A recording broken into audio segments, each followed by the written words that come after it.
Going live in 30 seconds.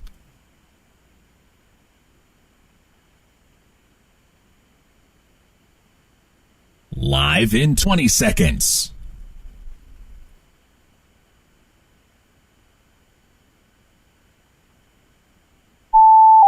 Live in 10 seconds. 5, 4, 3, 2, 1.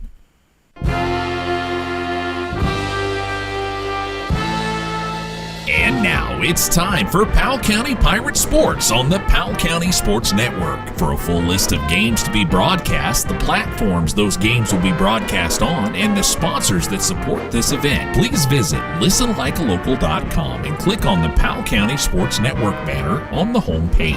Select games will be broadcast on a combination of platforms, including 104.9 FM The Pickup, NFHS Network, WSKV FM on Facebook Live, at Powell County Sports Network on YouTube, and streaming audio accessible on any internet-connected device. Just say, "Hey Google, Siri, or Alexa, play Pickup Country 104.9 FM," or visit listenlikealocal.com. Powell County Pirate Athletics broadcast is made possible by great sponsors, but to continue to bring you the many high-quality broadcasts, we need your help.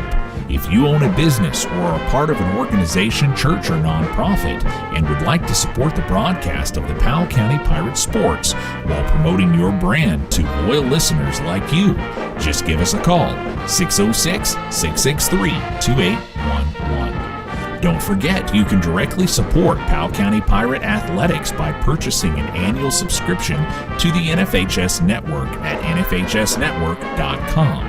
You can also directly support your Powell County Pirates by attending games in person. Get your tickets at the GoFan app.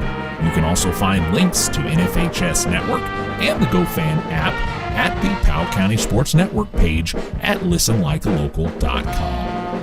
And now, let's join our PCSN broadcast team live at the game. And welcome, ladies and gentlemen, to the Powell County Sports Network's coverage of Powell County High School athletics.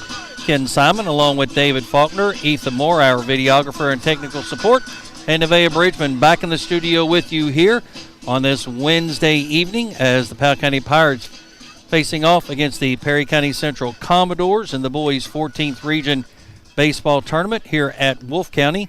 The Commodores coming in with a record of 18-20 on the season, coached by John Meehan. And the Powell County Pirates coming in with a record of 15-18 on the season, coached by Frank Spencer. And David, when we look back at the games that were played, the game earlier, Wolfe County versus Knott County Central, Wolfe County ended up winning that game, went into extra innings. But all four runners up in their districts ended up advancing to basically the Final Four. Yeah, as far as we know, that's the first in the 14th region to have, in baseball at least, all four runners up win. We're talking to Coach Grigsby earlier, and he did point out that there were a couple upsets in district play, which kind of made it align a little bit differently. But, again, all four runners up advanced to this round. Wolfe County has defeated Knott County now in Game 1 today.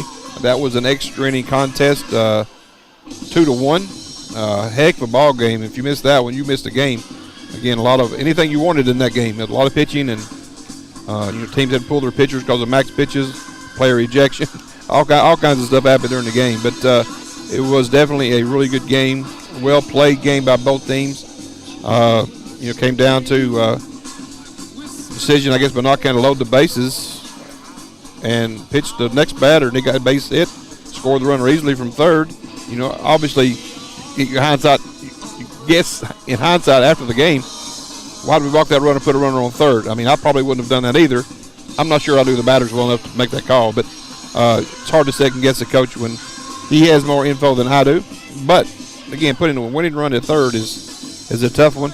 But, again, if it had worked, it would have been a genius. You know what I'm saying? It's just one of those deals where it did not work out for Knott County. Wolfe County picks up the win. They will be your home team at their house on this new facility here at Wolfe County High School. So that'll be tomorrow night. Yeah, great facility it is. And again, Powell County Pirates and the Perry County Central Commodores facing off against each other here in game number 2. Again, a long delay, supposed to have been a 7:45 start. Instead, we're about an hour away from that scheduled time.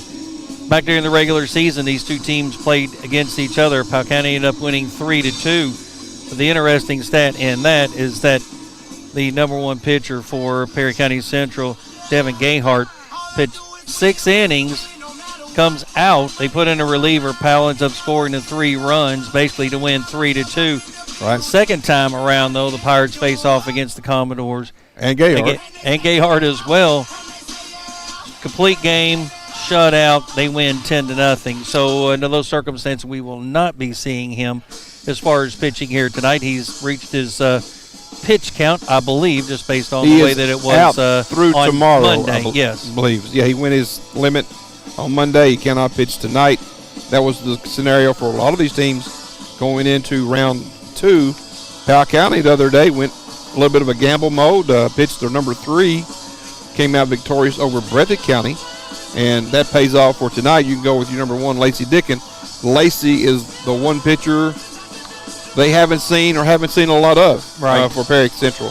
Perry Central, on the flip side, going with a young pitcher, Connor Perkins, who is not the pitcher we expected to see. We expected to see probably their number 2, and he's probably a little bit further down the depth chart. But, again, he's a starter for a reason. You know, Coach Meehan, one of the best coaches in 14th Region, has been for a long time. I'm sure he knows his players and knows what he's doing against the Pirates. And, again, if they're able to pick off the win tonight, they'll have a lot of the horses back tomorrow, just like the Pirates. Again, they'll have good pitching again tomorrow if they can make it to the next round. So pitching is all going to line up for everybody tomorrow. Depends on who makes it from this game against Wolfe County, and they got their ace eligible tomorrow night, and depending on which of these teams they play. Yeah, we'll see how that pans out. Again, when you look at the Commodores, as far as their pitching, again, Connor Perkins, just a freshman. Mm-hmm. He's pitched in 10 games, 2 starts, 19 innings pitched, giving up 22 hits, 16 runs, 10 earned runs, 8 walks, an impressive 23 strikeouts. He is 2-0 in those starts and actually has a 3.68 ERA on the season so far. And for the Pirates, Lacey Dickin, as David mentioned, will be on the mound. He has 9 starts, 63 innings pitched, 47 hits, 37 runs, 17 earned runs, 26 walks, 41 Ks. He has a 4-3-1 record, getting a save in one of those. He has a 3.52 ERA for the Powell County Pirates. Again, a pitcher's duel. Let's just hope in the circumstances for the Pirates, Lacey Dickin comes out crisp. We've seen him struggle at times as far as kind of getting out of the gate, so let's hope, again, under the circumstance, he comes out kind of on his A game, if you will. Yeah, the control is the factor for Lacey. He throws the ball hard. And some of these teams, we've talked about this, several coaches I've talked to today, speed is almost a thing of the past. A lot of these teams can hit speed. It's the curveball and the control what gets batters out, plus the good defense. Again, we saw Powell County's number 3 go against Breathitt County on Monday, and he was a pitch-to-contact game. Defense played solid. There you go. That's how you win baseball games. It's not just pitching. It's pitching and defense. Then you also got to score some runs. The one thing that I think maybe Perry may be overlooking with the Pirates today is Powell County is 6-1 in their last 7. And their offense has picked up since that 10-0 defeat. Yeah. We have played much better baseball, and not just on the offensive side. The pitching has been solid, and the defense has been really exceptional. Again, not sure what's going to happen tonight, but it's been trending in the right direction, have the Pirates. So, if you're looking at the Pirates 10 games ago, sure, throw anybody you want to. But if you're looking at the Pirates of the last 7, the Pirates are right now, looks like they're trending in a better direction. But we'll see how this game plays out tonight. Yeah, and we'll get the starting lineups for you first for Powell County. Again, they will be the home team, and they are in their black pants and red jerseys, and the Commodores in their gray pants and red jersey, very similar colors. They should have talked before the game, I believe. They probably should have. So on the mound, as we mentioned, number 12, Lacey Dick, and behind the plate, number 2, Drew Miller. Over at first base, it will be number 1, Dylan Carter. Second base, number 10, Bo Begley. Over at shortstop, number 5, Levi Wells. And at third base, number 4, Dylan Trent. Over in left field, number 44, Jordan Del Rosario. In center field for the Pirates, it will be number 22, Tucker Ramsey.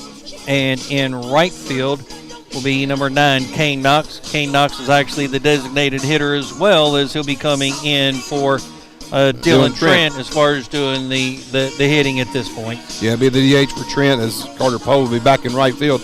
Get back on his defense. I'm not saying it's worse. We haven't seen Trent at third much.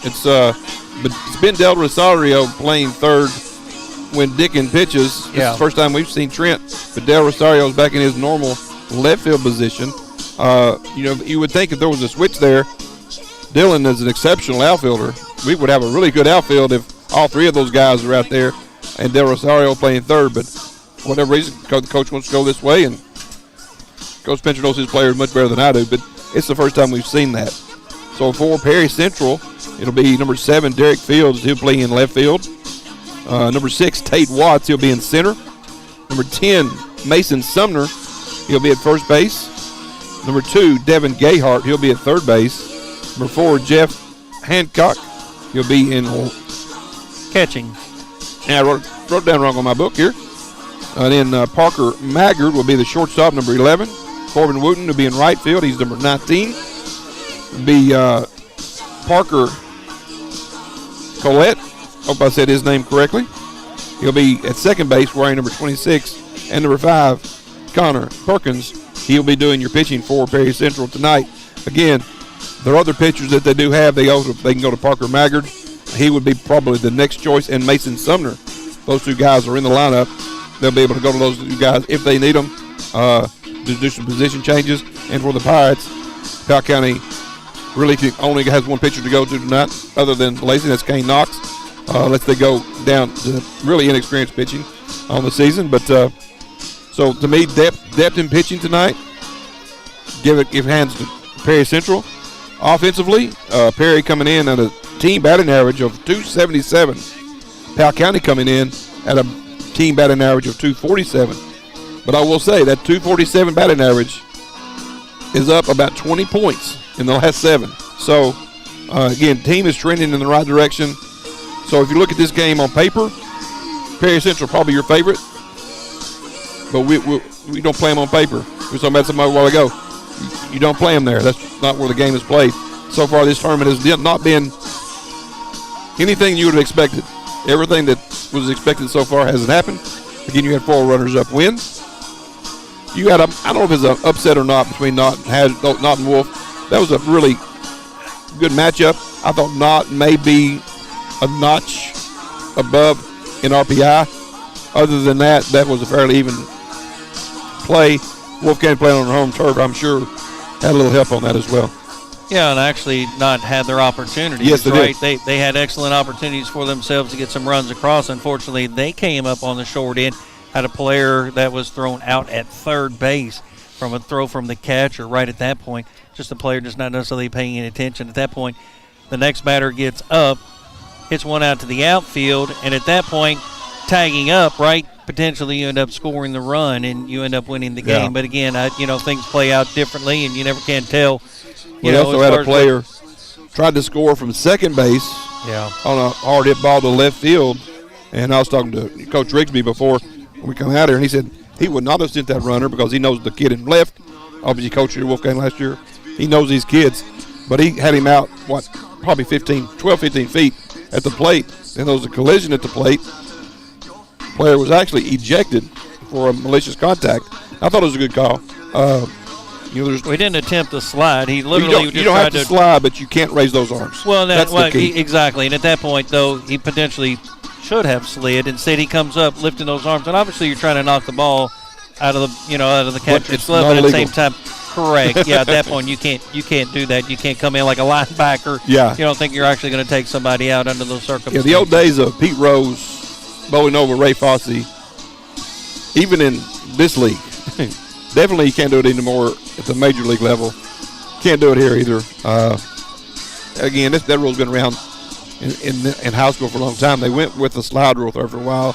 That didn't last very long. Now you don't have to slide. but you need to avoid the contact. And if you do have contact, it can't be with the arms up. And, even in defense of yourself, you may not even be trying anything malicious. But the perception is it is. And I understood the call in that game. Hated it for them. Again, it was really going to hurt. Not Central. Had they advanced as one of their better players. That being said, Wolf County got the win, so it doesn't really matter. At this point, we were waiting for the officials to arrive. Both teams have actually warmed up and everything. We're actually waiting for the officials to arrive. So at this point, we'd like to thank our primary sponsor, Mercy Health, Marcum Wallace Hospital. At this point, let's go on and step aside, then we'll take a couple of commercial breaks and be back, and hopefully we'll be ready to get started here. You're listening to the Powell County Sports Network here on WSKV 104.9 FM. At Powell County Farm Bureau, James Dennis and Anna Tipton offer unmatched dedication and personal attention. If you're looking for a specific insurance product, they offer auto, boat, church, commercial, earthquake, farm, flood, health, home, life, mobile home, motorcycle, umbrella, and more. If you need it insured, stop by and see your insurance company. That's Powell County Farm Bureau, big on commitment. Located at 170 Court Street in Stanton, or call them today at 606-663-2222. That's Powell County Farm Bureau, big on commitment.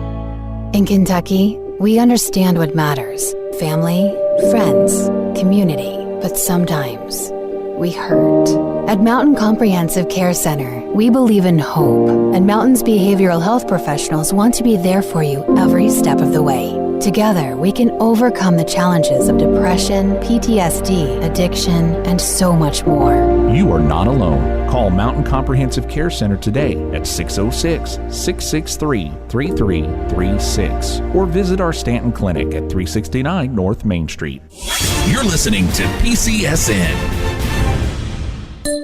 Hey, it's Kristen Mulcahy, Marketing Manager at Appalachian Wireless, here to let you know that upgrading has never been easier. Bring your own device or trade in your current device to get connected to the region's best network and to start saving on today's latest smartphones. No matter how you upgrade, we've got a solution just for you. Visit us on the web at AppalachianWireless.com or in one of our many retail locations, because we are you. We are Appalachian Wireless. Toyota South in Richmond is moving forward. Family owned and operated since 1915. Meet General Manager Charlie Johnson.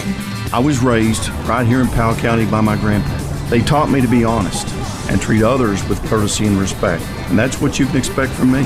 I would like to personally invite you to take the short drive to Toyota South in Richmond. Whether you're looking for a new or used vehicle, as General Manager at Toyota South, I will make your short drive well worth your time. Come see me soon at Toyota South in Richmond. Toyota South in Richmond. Online at toyotasouth.com or call their friendly staff at 877-605-4326. You're listening to the Powell County Sports Network. Welcome back here to the Wolf County High School Athletic Complex here in Campton, Kentucky for the semifinals of the 14th Region Baseball Tournament. Again, it will be between the Powell County Pirates and the Perry County Central Commodores. To the second match tonight as they had the meeting at the plate with the umpires, they are now present. Tonight we see two amazing teams in action.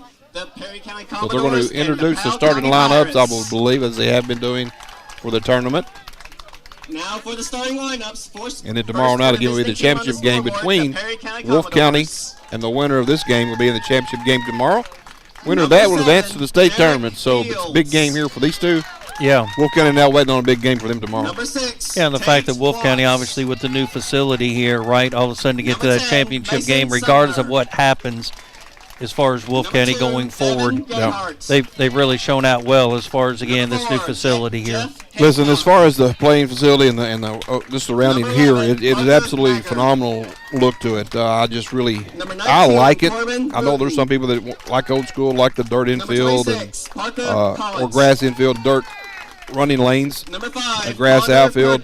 I just think that in today's game, this actually can save you money. If you people know what I'm talking about. I know it's expensive on the put in the game in, but you know, build all the turf that you have to buy, all the paint, all the other stuff you have to buy to get your fields ready. Just mowing, right? Just even regular, mowing, gas. You will eventually pay for these complexes. Again, it's just whether or not you like or don't like playing on turf. And this is a beautiful facility here at Wolf County, and they've done a nice job getting this done. Another soccer facility should be ready by soccer season this year. So, again, softball, baseball fields look fantastic. The colors, again, you see the blue warning track areas. Again, the dark green as far as foul territory and your striped playing areas. Just I really like the look. Yeah, I would totally agree. Let's play ball. And in general, like when you look at the facilities, though, as we've traveled across this state, right, there are so many nice facilities anymore just like this. Yeah. And eventually, in time, you're going to have to up your game as far as athletics, right, just in order to be competitive with everybody going to this type of turf. I just think it's the way to go. Again, if you got the money and you can want to spend, if you have pride in your athletics, and this is something that you want to do, this look, and again, if it rains today, you have no upkeep. It's just you're ready to go. Yeah. You don't want to be playing in the rain and having it slick or anything like that, but you could have played in the rain and the field's not going to get wet. It's not going to get muddy. It's just going to be what it is. So it's a really beautiful facility. You can play it on all weather. You can do whatever you want to do. That's my take on it. Again, my point of view is just as much of an argument on the other side as what I have. So, those realists, those naturalists, like the natural turfs and things like that. We've noted a few things about the turf here, and most synthetic turfs do this now. The ball actually doesn't go as fast through the infield. It's actually slowed down every time it hits. So 84 miles per hour. So we got a speed gun next to us over with Matt Rigsby, head coach of the Letcher Central Commodores, former player of mine. Love old Matt. Former player, and I actually, to be honest with you, when he was playing basketball and football, I was doing the radio that far back, Yeah, and long Matt's time. he's about 40-something. I won't say. All right, again, for the Pirates on the mound, Lacey Dickin behind the plate. It will be Drew Miller stepping up to the plate for the Commodores. Number 7, Derek Fields, the left fielder. Fields coming in batting .354 on the season. First pitch is going to be a strike. And that one came in unofficially at 85 miles per hour. Over at first, Dylan Carter. Second base, Bo Begley. Shortstop, Levi Wells. And over at third base, Dylan Trent. Here's the next pitch. And they're going to miss, even the count at 1-1. Over in left field for the Pirates, Jordan Del Rosario. Center field, it will be Tucker Ramsey. And in right field, it will be Kane Knox. Oh, excuse me. Actually, right field is going to be Carter Poe. Carter Poe, yeah. Kane Knox will be DH. Okay, now the count is 2-1. Again, Derek Fields up at the plate. Tate Watts on deck. I'll foul that one off. Even the count at 2-2. In the third spot will be Mason Sumner, the first baseman. So 2-2 count now to Derek Fields, the left fielder for the Commodores. Just underway here in Game 2 on the night here at Wolf County, Boys 14th Region. The foul ball pulled down the first base line. Count remains 2-2. Picked up a notch, 86, but again, Perry, I think, has the right approach. Just go with the pitch, foul it off, try to put it in play down the right field line. To me, I put my right fielder over a little bit if they're just going to go with the pitches here. Here's the 2-2. High pop fly in the infield. Carter's going to call it, and he'll make the play. Nice job that time by Dylan Carter, the first baseman. Man, it was a sky-high pop fly. But, remember the flashbacks of Dylan playing the outfield for the Pirates before his knee injury. He was a guy that could actually flat out go get about anything out there in the outfield. Just a can of corn routine pop up to Dylan right there in the infield. Now stepping up to the plate, Tate Watts, a junior, batting .288 on the season, the center fielder for the Commodores.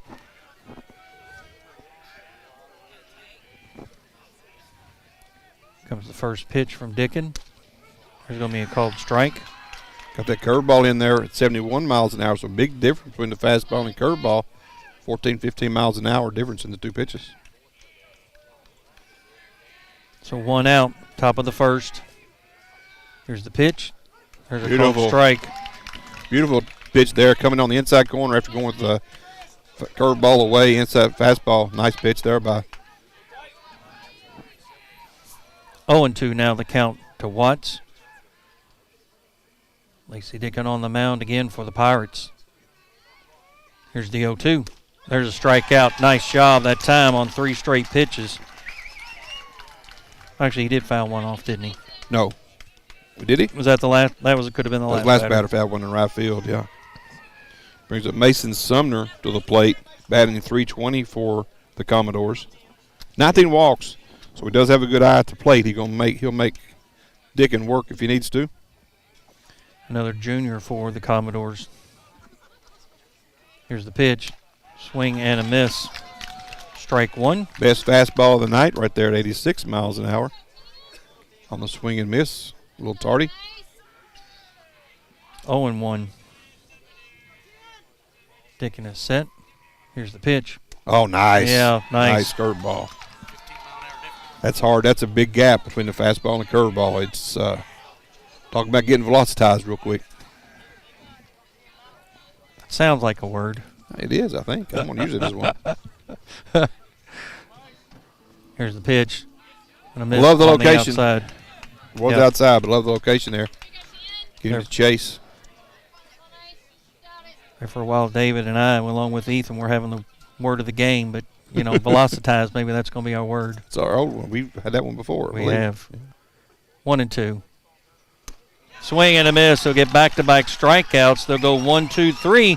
Powell County will come up to the plate here in the bottom of the first. We'll take another break here on the Powell County Sports Network. Parents trust the emergency department at Mercy Health Marcum Wallace Hospital when their children hurt. When an emergency strikes, we are right down the street and ready to help. We offer full-service emergency care 24 hours a day, 7 days a week. We have X-ray, CT, and lab services on site for assessing, diagnosing, and treating patients quickly. The emergency department is a level 4 trauma center. You can expect expert care, quicker treatment, and improved outcomes. Choose the emergency department at Mercy Health Marcum Wallace Hospital in Irvin.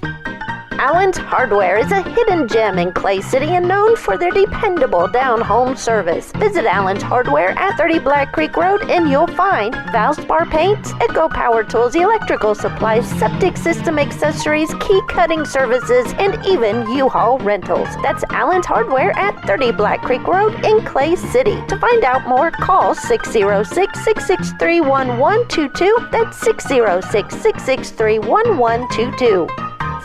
You're listening to PCSN. Again, welcome back here to the Wolfe County Athletic Complex, Wolfe County High School, for baseball regional semifinals between Powell County and Perry County. We'll go back to Ken here for the starting lineup for both teams again. So we'll go back to the defense for Perry Central. On the mound is number 5, Connor Perkins. Behind the plate, number 4, Jeff Hancock. Over at first base, number 10, Mason Sumner. At second base, number 26, Parker Collette.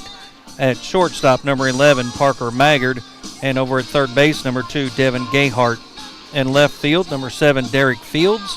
Center field, number 6, Tate Watts. And in right field, number 19, Corbin Wooten. And leading off for the Pirates will be number 20, Carter Poe, the right fielder, followed by Levi Wells, number 5, the shortstop.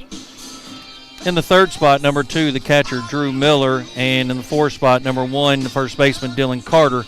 Batting fifth, the pitcher, number 12, Lacey Dickin. In the sixth spot, the second baseman, number 10, Bo Begley. Batting seventh, the left fielder, number 44, Jordan Del Rosario. Batting eighth in center field, number 22, Tucker Ramsey. And batting ninth, number 9, the designated hitter, Kane Knox. He will be batting for number 4, Dylan Trent, who's the third baseman. And let's see how the Pirates are able to do here coming out of the gate again against this freshman pitcher here. And Connor Perkins, again, started twice, has a 2-0 record on the season in those 2 starts. So let's see what's happening here. Looks like to me we're going to see a lot of curveballs, I believe, from this young man. It's all he threw warming up. Carter Poe, the right fielder, stepping up to the plate, left-handed hitter. First pitch fastball. Yep. Right off the rip. Somebody got hit almost down the dugout close area. Got close to getting hit. Yeah, went off the dugout for strike one, going the opposite They're going direction, back in the dugout now. So yeah. That's what I'd do. Well, again, left-handed hitter going the opposite That's way. where they go. Even Matt and I were talking about that earlier as far as like what it is about left-handed batters, though, that are able to go opposite direction as opposed to the players that are batting from the right side. Here comes the 0-1. There's a shot, and it's going to be a base hit. And just like that, the Pirates will have a early base runner, a single for Carter Poe. They had him shaded up the middle and hit it the other way, which Poe does do. That one went the other way. He is actually an outside fastball that he pulled in the 4-hole. Really, if the second baseman's playing straight up, it's right to him. Agreed. I kind of thought that was interesting, especially with the lefty. I think they're playing him going the other way, and Yeah. that time he pulled the ball. Now stepping up to the plate, Levi Wells, the shortstop for the Pirates. Bunt or pick a curveball to run on. One of the seniors on this Pirate team. Here's the pitch. Going to miss low for ball one. On deck, the catcher, Drew Miller. Powell County with an excellent opportunity here in the bottom of the first with the runner over at first. Nobody out. Batter number 2, Levi Wells up at the plate. Going to miss. Going to be low for ball 2. That's key for this young man. Again, if he has to come with his fastball, it's definitely hitting speed for the Pirates. Again, he's not overpowering. I think especially as his curveball. Good hit and run pitch right here. Perkins is set. Here's the pitch. There's a called strike. 2 balls and 1 strike now to Levi Wells. Again, now this is an action pitch as well. We could put bunt on. We could hit and run here. A lot of things you can do. Comes set with a 2-1 pitch. Here's a throw home. Oh, and let that one go. You got it right. He swung at a pitch that easily would have been. He's trying to get that bunt down. I understand that. I get that. That ball is out of the zone. You let it go and yeah. pull back for ball 3, and then you're ahead of the count. Yeah, instead now it's 2-2, so that's basically probably called off at this point. But again, you have to be aware, right? That ball was way too high to try and go chasing after that one, especially on what could have been a 3-1 count. Here's the pitch. Gonna miss. Take the count full. Not starting the curveball high enough where it looks like a strike. Yeah. Starting it too low. So we'll have to pick it up just a little bit, and that brings it into the hitting area. So good take by Wells. 3-2 count now. I think he's going to see a fastball here, 3-2.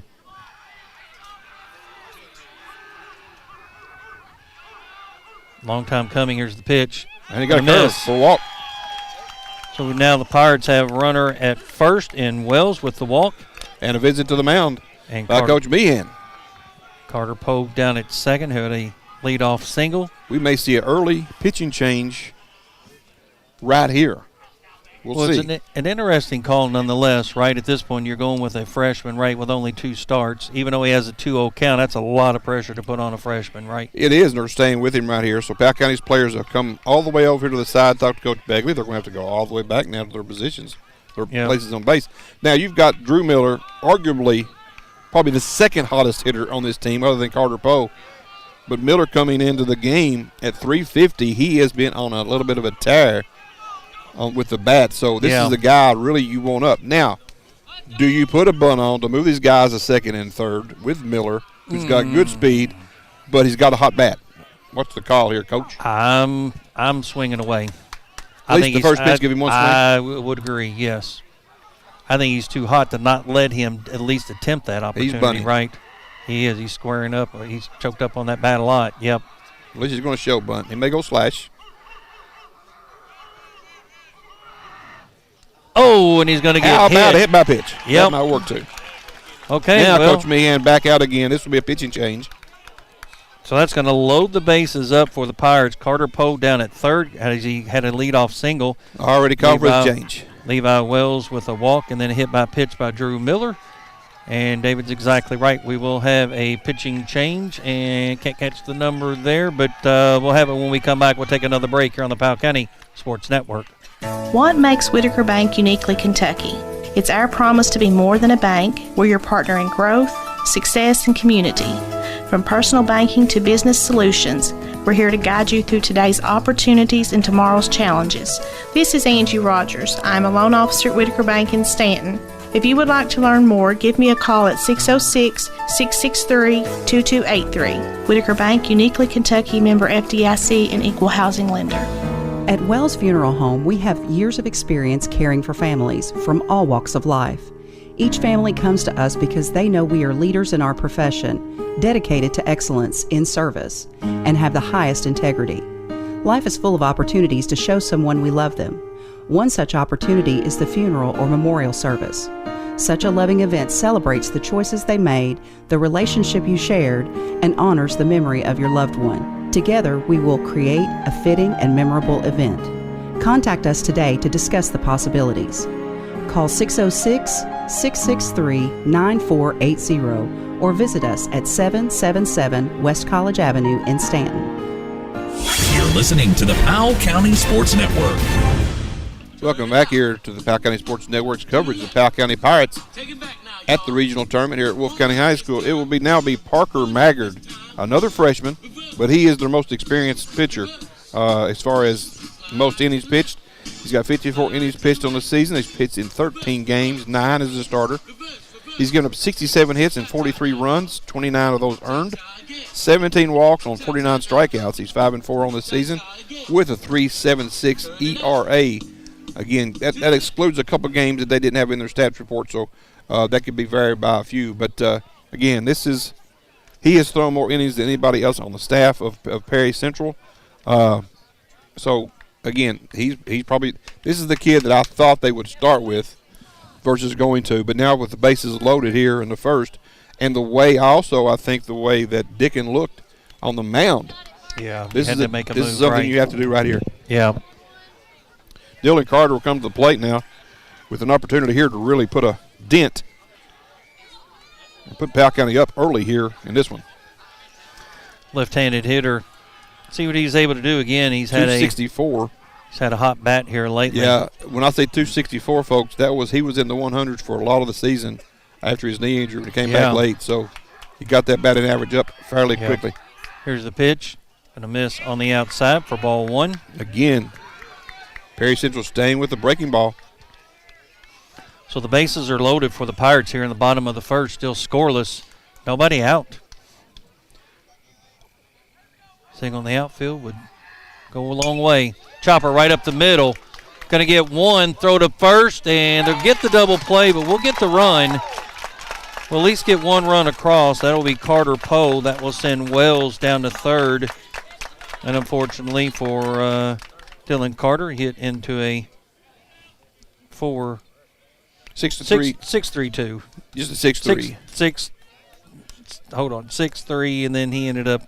He got six unassisted at second. Yep, there you go. Got himself. So nice play there by the shortstop, and I believe that was the starting pitcher. Now it's shortstop, so that brings up Dickin here with the runner at third. Still a threat.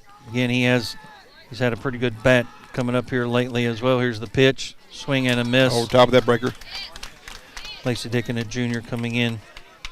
A 242 average. I'd like to see him get another run across here, right? You have the bases loaded with nobody outs, and you hit into a double play. It was a good play. It's a moral victory for Perry Central if they can only score one. Yeah, by the shortstop, Gayhart. Again, the unassisted out, and then there's going to be a called strike.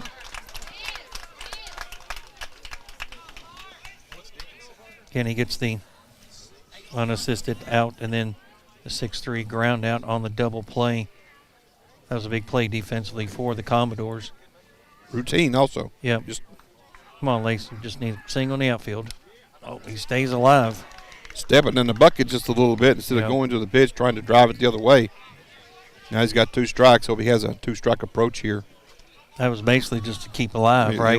You're trying to make contact on the bat under those circumstances. So, again, let's see what he's able to do here with an 0-2 count with 2 outs. Runner down at third, and Levi Wells. Here's the pitch. Swing and a miss. He'll get the strikeout.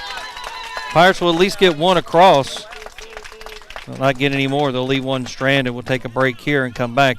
Powell County leading 1-0. We'll head to the top of the second here on the Powell County Sports Network. What makes Whitaker Bank uniquely Kentucky? It's our promise to be more than a bank. We're your partner in growth, success, and community. From personal banking to business solutions, we're here to guide you through today's opportunities and tomorrow's challenges. This is Angie Rogers. I'm a loan officer at Whitaker Bank in Stanton. If you would like to learn more, give me a call at 606-663-2283. Whitaker Bank, uniquely Kentucky, member FDIC, and equal housing lender. At Wells Funeral Home, we have years of experience caring for families from all walks of life. Each family comes to us because they know we are leaders in our profession, dedicated to excellence in service, and have the highest integrity. Life is full of opportunities to show someone we love them. One such opportunity is the funeral or memorial service. Such a loving event celebrates the choices they made, the relationship you shared, and honors the memory of your loved one. Together, we will create a fitting and memorable event. Contact us today to discuss the possibilities. Call 606-663-9480 or visit us at 777 West College Avenue in Stanton. You're listening to the Powell County Sports Network. Welcome back here to the Wolf County Athletic Complex, I'll call it, since they got a lot of things going on here in Wolf County in new turf fields. They built the turf fields, by the way, on the same existing fields that they already had. So these were both existing fields, put the turf on top of that, and made some really nice aesthetic changes to the look here at the field. So, again, with the people out on the hill in the left field, they need to cut a ledge out there in right field, so we have a group of people out on the right field ledge too, to make it more like Wolf County, because you go to the softball field, everybody likes to sit on the hill over there. As we can see them on the top of the hill now, you can see them over on the deep left. A lot of folks up there watching the game as well. So the Pirates get one hit, one strikeout, one walk, one hit by pitch, and one run. David to lead 1-0 here as we go to the top of the second. Coming up will be the 4, 5, and 6 hitters. Leading off will be the shortstop now, Devin Gayhart, followed by the catcher, Jeff Hancock, and in the sixth spot, third in the inning here will be number 11, Parker Maggard, the pitcher, and that pitch is going to be a wild pitch. Luke LaLoosh on that one. All right. Little wild. It was Dickin. Be ball one. Gayhart, their best hitter at 376. Here's the pitch. Swing and a miss. Strike one. They have 0-2 on there. That first pitch he didn't swing at or anything, was it? I hope not. Did I miss something? If he did, it was a bad swing. Right. They have 0-2, but I think it's 1-1. Here's the pitch. I'll meet low. 2-1. Again, Devin Gayhart, shortstop now, batting .376 to lead them in. Richard Kelly, home plate umpire, has held up 2-1. Swing and a miss. 2-2 now. 2 balls and 2 strikes now to Devin Gayhart and Lacey Dickin on the mound for the Powell County Pirates Boys 14th Region Baseball Tournament here at Wolf County in Campton. I'd like to thank our primary sponsor, Mercy Health, Marcum Wallace Hospital. And it's going to be a full count now as pitch a little off the mark. Yeah, that makes you think a little differently. If you can see that curveball, if he could snap one off right here, but I think it's dead fastball coming here. He's up on the plate, right? He's told me he'll be across the line. He may be. Here's the pitch. Gonna miss. It'll go off the backstop, and it'll be a walk. Now, you know Lacey Dickin, I was going to say he comes out, right? You know, you get 2 strikeouts, but now he's having a little bit of control problem, right? Just like that. What do I always say about the first batter of an inning?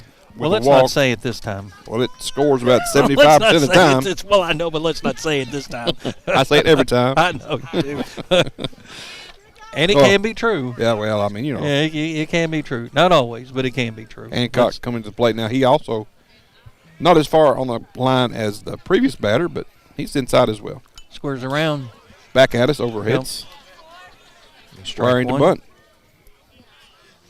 Again, Miller's got a good arm behind the plate. The fastball is moving pretty good for Dickin. He is a little slower to the plate. However, with the speed, the velocity he has coming to the plate, and Miller's arm, it's a good duo. Again, Gayhart has 25 stolen bases for the Commodores, so I think it's something that may be going on anyway. Maybe trying to steal here. Square around, he's going to take a strike. He did, yeah. He squared around like he was going to bunt. Instead, he went well past the plate for strike 2. Right? Strike 2? Strike okay. 2, yeah. Bunts off. I fouled the first one off. I look here. Maybe Coach Meehan puts a steal on, maybe thinking for a curveball coming here. 0-2. Squares around, and he's going to be out. Sure enough, he's going to go down on strikes as he tried to bunt that one. And that does go down as a strikeout. Yep. So now coming up to the plate is the pitcher now, Number 11, Parker Maggard. 297 on the season.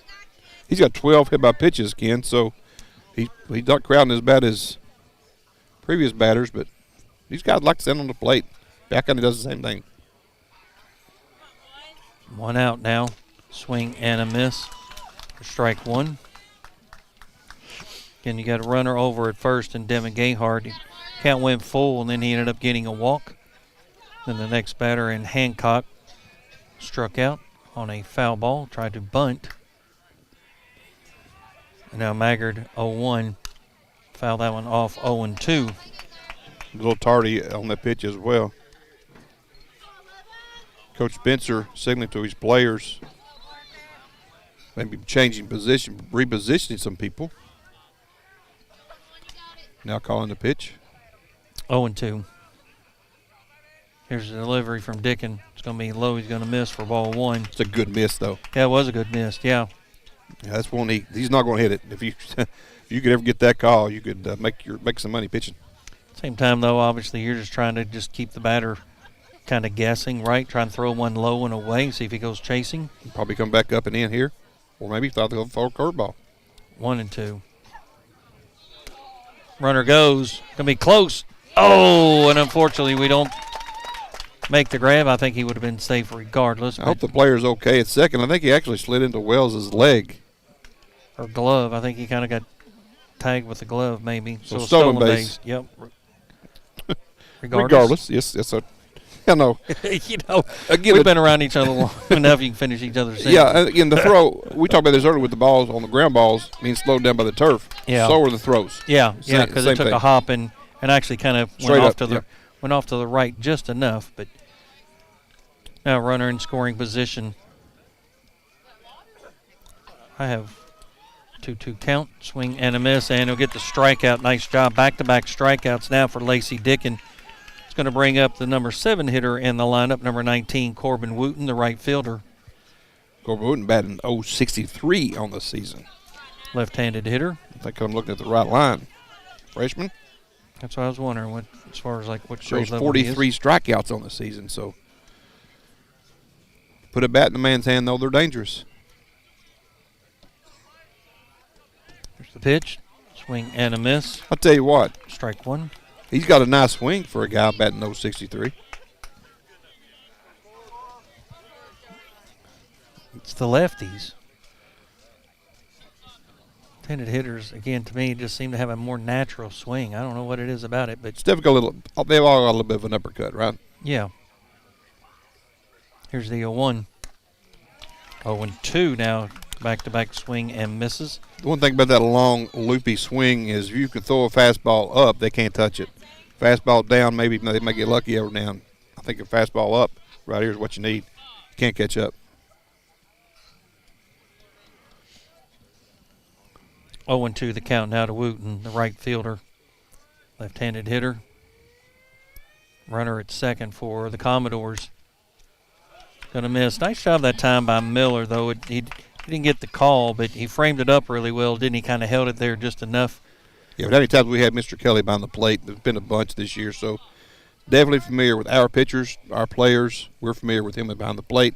Should be a Powell County advantage because you know how the game's going to be called. 1-2. That's the pitch I wanted him to throw right there. But the batter on his part didn't bite at that high fastball. Yeah. So 2-2 now. 2 balls, 2 strikes, 2 outs. Runner at second. Top of the second. Powell County leading 1-0 over the Perry County Central Commodores here, boys 14th Region Baseball Tournament here at Wolfe County. Here's the pitch. Swing and a miss. He'll get 3 strikeouts after giving up a walk to start it. They'll get out of the jam as Powell County will come up to the plate in the bottom of the second, leading 1-0 here on the Powell County Sports Network. Toyota South in Richmond is moving forward. Family owned and operated since 1915. Meet General Manager Charlie Johnson. As a native of Powell County, I would like to personally invite you to take the short drive to Toyota South in Richmond. Between Toyota South and our 5 other dealerships, we keep around 600 used cars, trucks, and sport utility vehicles. So, regardless of what you're looking for in a used vehicle, chances are we have it, and as General Manager of Toyota South, I will make your short drive well worth your time. Come see me soon at Toyota South in Richmond. Toyota South in Richmond. Online at toyotasouth.com or call their friendly staff at 877-605-4326. GTX Manufacturing prides itself on being a U.S. manufacturing company, providing competitive, low-cost, high-quality products and services. They are centrally located in the U.S., just minutes from Lexington, Kentucky, in Clay City. GTX Manufacturing, supporting the broadcast of your Powell County Pirates. You're listening to the Powell County Sports Network. Welcome back here to the Wolfe County Athletic Complex here at the Wolfe County High School baseball field for semifinal action between Perry Central and Powell County. Powell County now has a 1-0 lead. They scored one run in the bottom of the first inning on one hit after a walk hit batsman, and then a double play scored the run. So again, no RBI, but the run did score. Powell County leads 1-0 right now. Pretty much dominant fashion on the hill for Powell County as well. 5 strikeouts through 6 batters. One walk given up. It'll be, let's see if it's staying with Maggard. Yeah. And they are staying with Maggard here in the second inning. He brought him in after 3 batters in the first. Back and loaded the bases of the starting pitcher, Perkins, and then went to Maggard after 3 batters. And now it will be Bo Begley, Jordan Del Rosario, and Tucker Ramsey up for the Pirates. 6, 7, and 8 hitters in the lineup for Powell County here at bottom of the second. He's going to square around like he's going to bunt, and he'll pull back for ball 1. Touch high. You got to like the fact that he kind of squared around, right? He's got the speed. What's either tell me he's dead take or Going to be high again, ball 2. 2-0. Some of the fans thinking it was a strike, but a little bit too high on both of them, right? 2-0. There's a strike. Right down Broadway. Below waist high. Then the other 2 pitches, again, most umpires don't call that above the number strike around the waist area. They want to go make it a little bit lower than that. Swing away. He's going to Good foul cut. that one off. Yep, 2-2. Again, we're here in the bottom of the second. Powell County leading Perry County Central 1-0. Scored a run in the first with the bases loaded. Late swing on that one, but he stayed alive. That's the key. He just had to fight it off. Was able to get just enough bat on that one. He was fooled on the pitch. Got just enough to get a piece of it to stay alive. So 2-2 now. Getting Bo Bagley. There's going to be a strike. Yep. Strike out, I should say. So I actually ended the inning with a strikeout, and we'll pick up where he left off. And Maggard. Here's another cat. Strikeouts. Sorry, here's another cat that's pretty hot with the back end. Has hit the ball hard the last few at bats. As Ethan's working hard to keep the wires going here with the traffic. There's a shot. Second baseman played it just right. Throw over to first, and he'll get there. 4-3 ground out on the first pitch swing. But did you see the baseman? Hop? Sorry, the hop, the spin on that ball, again, when it hits that turf, sometimes it goes the opposite direction the way you think. Again, that's the things you have to learn with playing on turf versus the dirt. That ball takes a traditional staying down spin or spins to the right. That ball's a trickier spin when it plays off the turf. Yeah, well played that time by the second baseman, Parker Collette. Right place to get the easy out. Now stepping up to the plate, Tucker Ramsey. First pitch is going to be a called strike. Kane Knox on deck, the designated hitter. See if Ramsey, the center fielder, can get something going here with 2 outs for the Pirates. I'll foul that one off down the first base side for strike 2. Tell you what, Coach helped. I was on the coaching staff when his dad played, Greg Ramsey, and talking about a kid that could hit the ball. Greg could really hit. Not as tall as Tucker, though. 0-2. That's that a tough one off. That's had him full dead, but he fought that one off. He fought off strike 3 right there. All right, Tucker. Looking for a base hit. Need a 3-point shot here from Tucker. There you go, right? One of the basketball players for the Pirates. High pop fly. That might have us. No. Might have Jeff Campbell over here or All right, nope. And it landed right in front of the backstop. Yeah, that actually, I thought it was going to clear the net, and it did not. It did not clear. Well, actually, it would have been in play. I'm kind of surprised that the catcher didn't necessarily make more of an attempt on that one, to be honest. I think he thought what we thought is going over the screen, but it doesn't did matter. not. But at that point, you got to go. You got to play it. I understand. Right? That's why the guys run them out. You got to retrack it. I mean, even if you lose it, I mean, at that point, you know it's going straight up in the air. It's got to come back down, whether it's in play or out of play. So let's see if Ramsey can capitalize here. Going to miss. I'll tell you. That was a tough one to take, wasn't it? Well, with Tucker's height, I think it was a little low. I would outside, agree with that. But it was almost too close to take. Yeah. 1 ball, 2 strikes now to Tucker Ramsey. 2 outs here, bottom of the second. Here's the pitch. I'll foul that one off. I'll stay in the box. Looks like he's getting a little bit more comfortable seeing that curveball about 3 different times here. I think he's picking it up a little bit different every time. That's the thing with the batters. If you could start picking it up better, eventually you can center that thing. Right field line looks nice. 1-2. There's a grounder to the shortstop. Should be an easy play. Throw to first, and they'll get him on the 6-3 ground out for out number 3. It'll be 3 up and 3 down for the Pirates. They'll still lead 1-0. We'll head to the top of the third. You're listening to the Powell County Sports Network. Hello, I'm Kayla Carroll, Marketing Director for CG Bank. Here at CG Bank, community means everything. It's why we do what we do. At CG Bank, we are your hometown bank, and we are here for you because we are you. We are not here just building business, but building relationships. That's community banking. That's my bank. Stop by any of our 7 convenient locations in Irvin, Richmond, Berea, London, or Stanton and see what community banking is all about. Or visit us online at www.cg.bank. Member FDIC, Equal Housing Lender. Loan subject to approval. Contact an employee for further information about applicable fees and terms. Your health means everything, and now's the time to address those concerns, large or small, that you've been putting off. At Clark Regional Medical Center, we're here to help with a range of quality healthcare services. From routine screenings to surgeries to emergency care. Don't make your health wait. Get the care you need now. Clark Regional Medical Center. Learn more at clarkregional.org. You're listening to the Powell County Sports Network. Thanks for listening. Welcome back here to the Powell County Sports Network's coverage of 14th Region Baseball here in the semifinals at Wolfe County High School. I'd like to thank our sponsors, Emergency Health, Marcum Wallace Hospitals, located in Irvin and Clay City. Thank you guys very much for the sponsorship. We do appreciate it. As it will be Colette and Perkins and the top of the order for Perry. So the 8-9-1 hitters. There's going to be a strike 1 to Collette, the second baseman. Yeah, just a 7th grader, David. Wow, they're the young team, man. Yeah, 182 on the season. Here's the pitch from Lacey Dickin. There's going to be strike 2. You know, you talk about Perry Central and the record they have. It's a down record, but with this guy at the helm, Coach Meehan, I tell you what, he's done great work for years. Long-time coach at Hazard.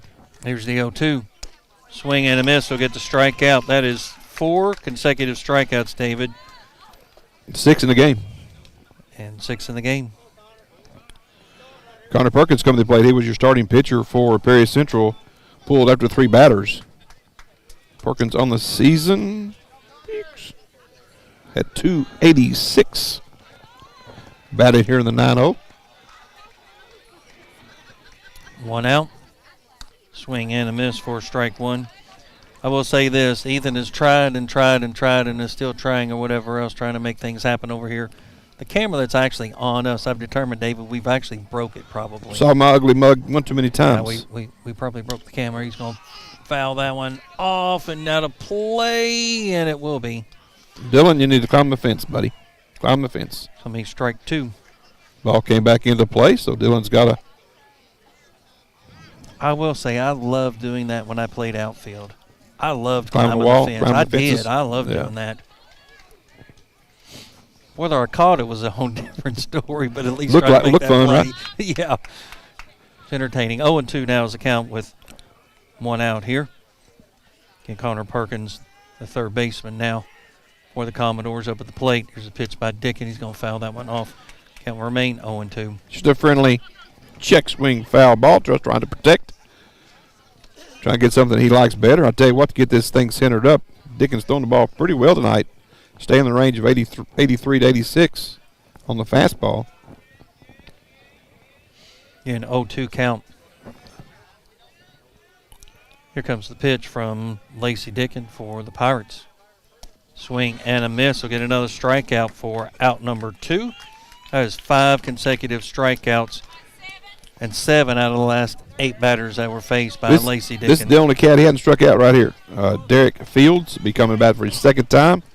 Flew out, popped up to Dylan Carter in the infield.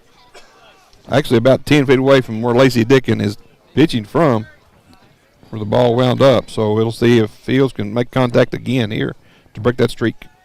In the leadoff hitter in the lineup. Third here in the inning. There's a grounder to Wells. He'll field it cleanly, throw to first, and it'll be a nice 6-3 ground out on the first pitch. Contact. It'll be out number 3. Again, 3 up and 3 down for the Commodores. We'll take another break. Powell County leading 1-0. We'll head to the bottom of the third here on the Powell County Sports Network. Hey everyone, it's Kristen Mulcahy, Marketing Manager at Appalachian Wireless, where we've got small town roots, but we've also got nationwide coverage that stretches from Pikeville to Portland, and yes, even across the pond. Lots of solutions with great prices and even better service. And when you need help, you're not stuck just pushing buttons on a call menu. You're talking to someone right here in our region. We care about keeping you connected wherever you go because we are you. We are Appalachian Wireless. In Kentucky, we understand what matters: family, friends, community. But sometimes we hurt. At Mountain Comprehensive Care Center, we believe in hope, and Mountain's behavioral health professionals want to be there for you every step of the way. Together, we can overcome the challenges of depression, PTSD, addiction, and so much more.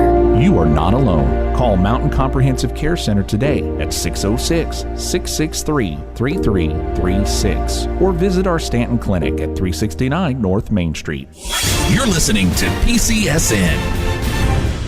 Welcome back here to the Wolf County Athletic Complex here at the baseball facility. It'll be Kane Knox for the Pirates lead off. Pop back to the top of the order with Carter Poe. Again, Powell County had a really nice opportunity to score more than one run in the first inning. Yeah.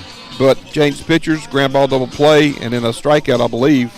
Correct, yeah. Ended that first inning quietly for the Pirates. So this young man came in, Parker Maggard came in, did his job, and now we are still sitting 1-0 with Knox at the plate. Kane Knox, the number 9 hitter in the lineup, the designated hitter. I'll foul that one off for strike 1, and we'll head back to the top of the order in Carter Poe and Levi Wells. And Knox, the DH, batting for Dylan Trent. Powell County leading 1-0 here at the bottom of the third in Boys 14th Region Baseball Tournament here in Wolf County. I'd like to thank our primary sponsor, Mercy Health Marcum Wallace Hospital. Here's the pitch. Going to be on the inside. Will miss for ball 1. 1-1 pitch count. Again, on the mound, Parker Maggard for the Commodores. Here's the pitch. The miss high. 2-1. And Knox has had a good bat as of late, hasn't he? Yes, he has. I mean, I think all these Pirates have really come to life. I think it's kind of a team thing. Kind of feeds off each other. Chopper down to third. That's foul. And it will be, how unfortunate is that? Well, he had called foul before he threw it, so he may have thrown it better had it been a fair ball. But I thought it was the right call. It just had hop foul when he made the catch. But you mentioned his batting for Kane. It's up a bit, still at 219. But it was down in the 100s earlier on, so it's jumped 20, 30 points here in the last week and a half. And as we've mentioned, collectively, the team, the average has continued to go up, right? Especially the last 7 games. Here's the 2-2. Oh, got him on a curveball there for the strikeout. For out number 1. Again, we'll head back up to the top of the order. Carter Poe had a single and the run scored for the Pirates. Let's see if he can get something going here with 1 out. On deck, Levi Wells, the shortstop. Of course, this is the first time he'll actually see Maggard, as he ended up getting that hit off of Perkins. Second baseman playing a little bit more traditional second base now. Here's the pitch. Gonna miss low and outside for ball one. Went around the plate. I think the pitcher wanted that call, but it circled the plate on that one. It was definitely on the outside, wasn't it? Yep. Pitch, gonna miss again. 2-0 now to Carter Poe, the right fielder for the Pirates. We get something going here. Foul that one off into the net. Carter's been a big difference maker. Again, he pitched the other night. We all were kind of questioning whether it was the right decision for Powell County to throw him against Breathitt. Turned out to be a beautiful decision. He had a great game, throwing 6 innings against Breathitt and really limiting them. Again, defense played well. Carter pitched very well for the Pirates on Monday. Here's the 2-1. Going to miss on the outside, 3-1. We'll take a walk. 3 balls and 1 strike with 1 out here. Bottom of the third. Again, Powell County leading 1-0 against the Perry County Central Commodores. Here's the 3-1. It's down. Maybe nope. It's going to be caught by the right fielder. Should anyway. Yep. And he'll make the catch. That one was one of those times where if you don't love the pitch, you just let it go for strike 1. That time, thought he'd just chase it, try to drop it in, and I don't know if he had to do over again. He takes the pitch. Left fielder Derek Fields made that one. Didn't have to move a whole lot really on that play. No, he did not. Now coming up to the plate is Levi Wells. He had a walk and was stranded at third. Here's the pitch. He's the one guy I think that been hitting a lot of balls in play, getting a lot of bad luck. And I'd like to see him get on a little bit of a heater here in the tournament. Here's the 1-0. Tell you what, when you're seeing it as well as he's seeing it right now, though, it's a good time to be a hitter. I think his eye at the plate has been phenomenal here tonight. 2 balls, no strikes to Levi Wells. Here's the pitch. There's a called strike. Taking right that one, at the knees. I believe that one all the way at 2-0. But again, he watched it all the way to the mitt, so again, he's got his eye on the ball. It was right at the knees. Again, most players not necessarily going to hit that one. And there's a strike now. You should have been ready for that one. That one might have been something you poked into right field. Yeah. 2-2 now. Good 2-strike hitter, though. Here's the pitch. Make the contact to the second baseman. No, there's going to be an error on the second baseman. And then run it out. Yep, nice job by Wells. They're going to get down to first, but it's going to be an E4. Yeah, I wrote down the wrong number. Thank you. Again, it looked like he was going to field it cleanly, right? Instead, as he went up, it kind of ricocheted off of it. I don't know if he pulled up at the time that the ball arrived, right, and it just went off the glove, but regardless, Powell County now with the runner over at first with 2 outs. Coming up to the plate is Drew Miller. He was actually hit by a pitch on the first pitch, no less. I tell you what, right now this is a situation here with Drew. You got Drew up and Dylan Carter coming up. They may try to send Wells on a straight steal here. Yeah, I like that idea. Got him again. Got hit again. Sure enough, he did not move, and now he's hurt.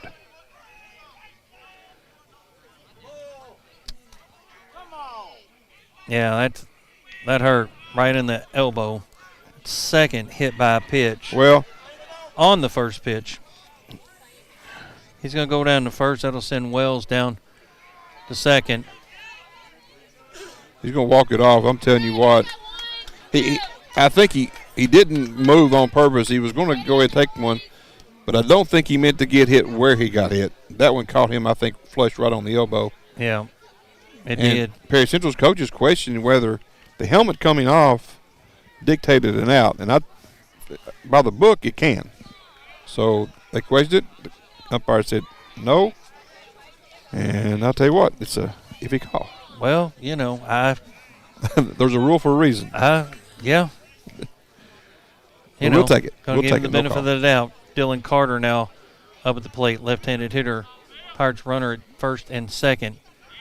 Gonna be down in the dirt, gonna miss for ball 1. Nice job by the catcher on the block. Again, it's a neat free base if it gets by, especially on a curveball. The fastball sometimes come back here and this thing come right back at you. So 1-0 now to Dylan Carter.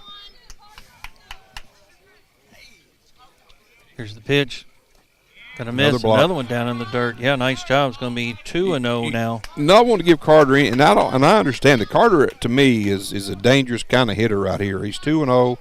He sees the ball really well. He's hitting the ball real well. You know, he pulls one into that right field down the line, he could run for days. 2-0. Here's the pitch. Gonna be called strike. 2-1. Yeah, Dylan didn't like it, thought it was high, but Mr. Kelly will call more curveballs that are a little up, but that's consistent with the way he calls. 2-1. There's a shot right up the middle, and it's going to be an easy out. They're going to get the one on the unassisted ground out to get Miller out at second. So a U6 on the runner going from first to second. Powell County will come up empty here. They'll still lead 1-0. We'll head to the top of the fourth. You're listening to the Powell County Sports Network here on WSKV 104.9 FM.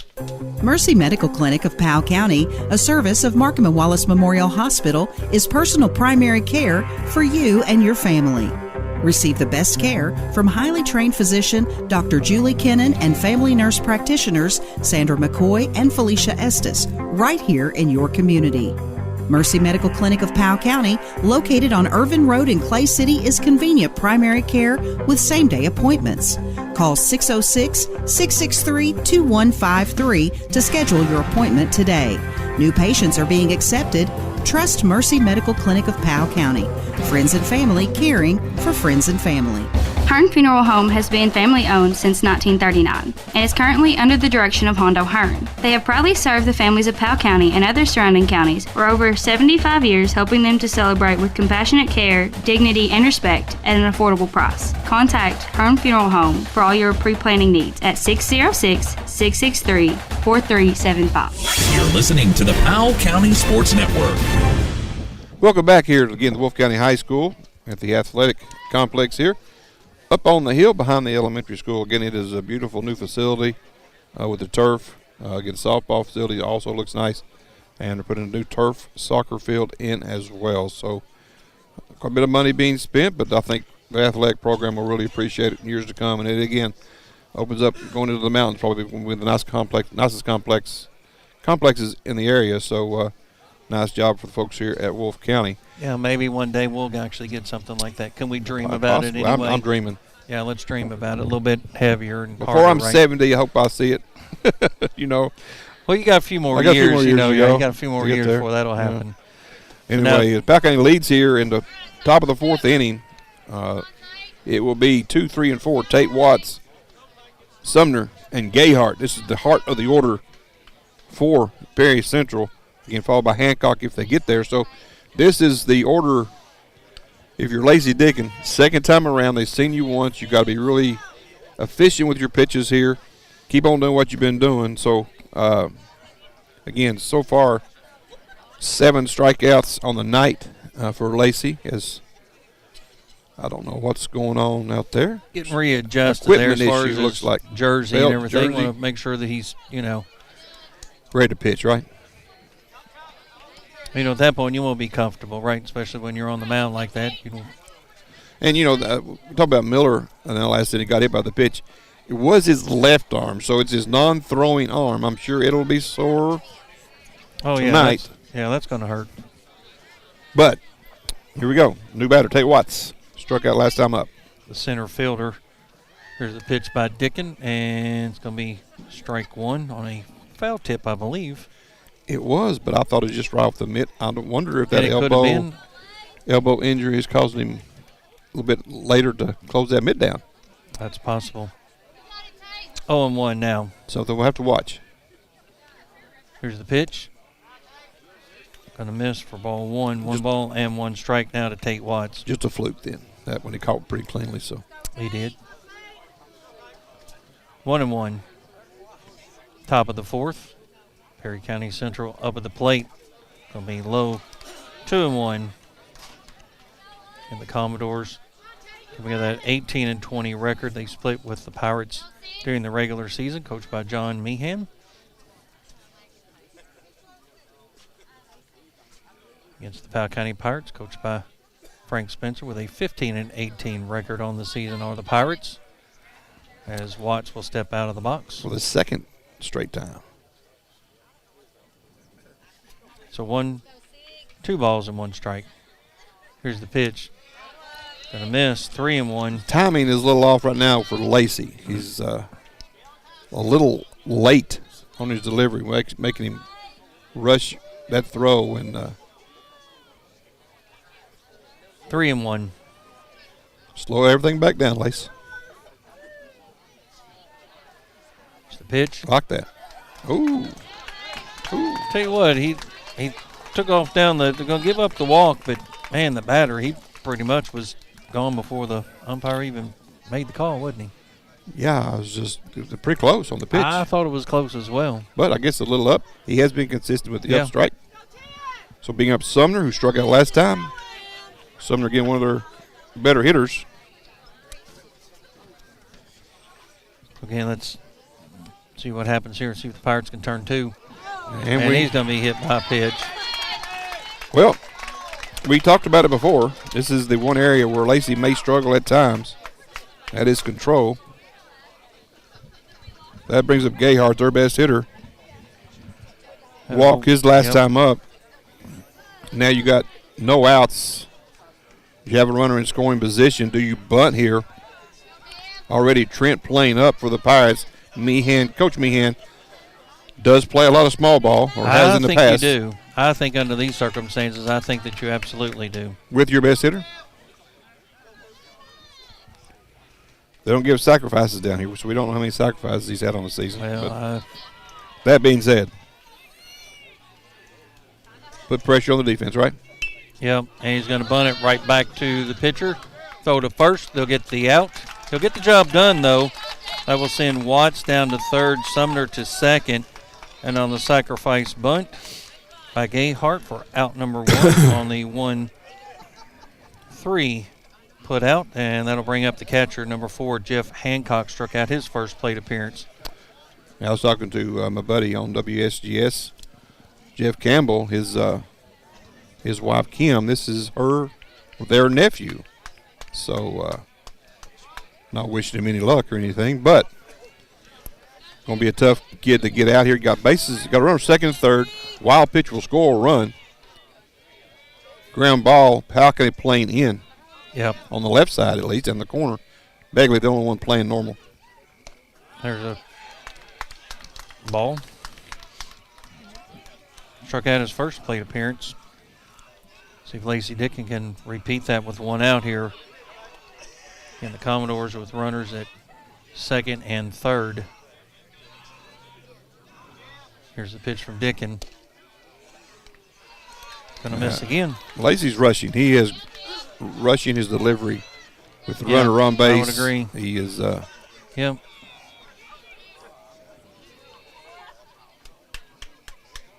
Yeah, just settle in, right?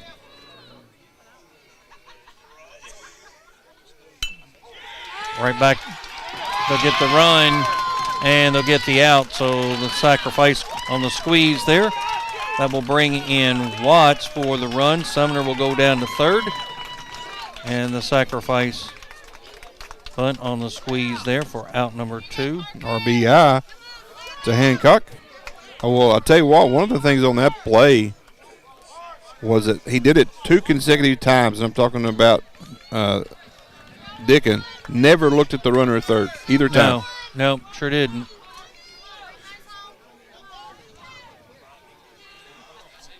Here's the pitch.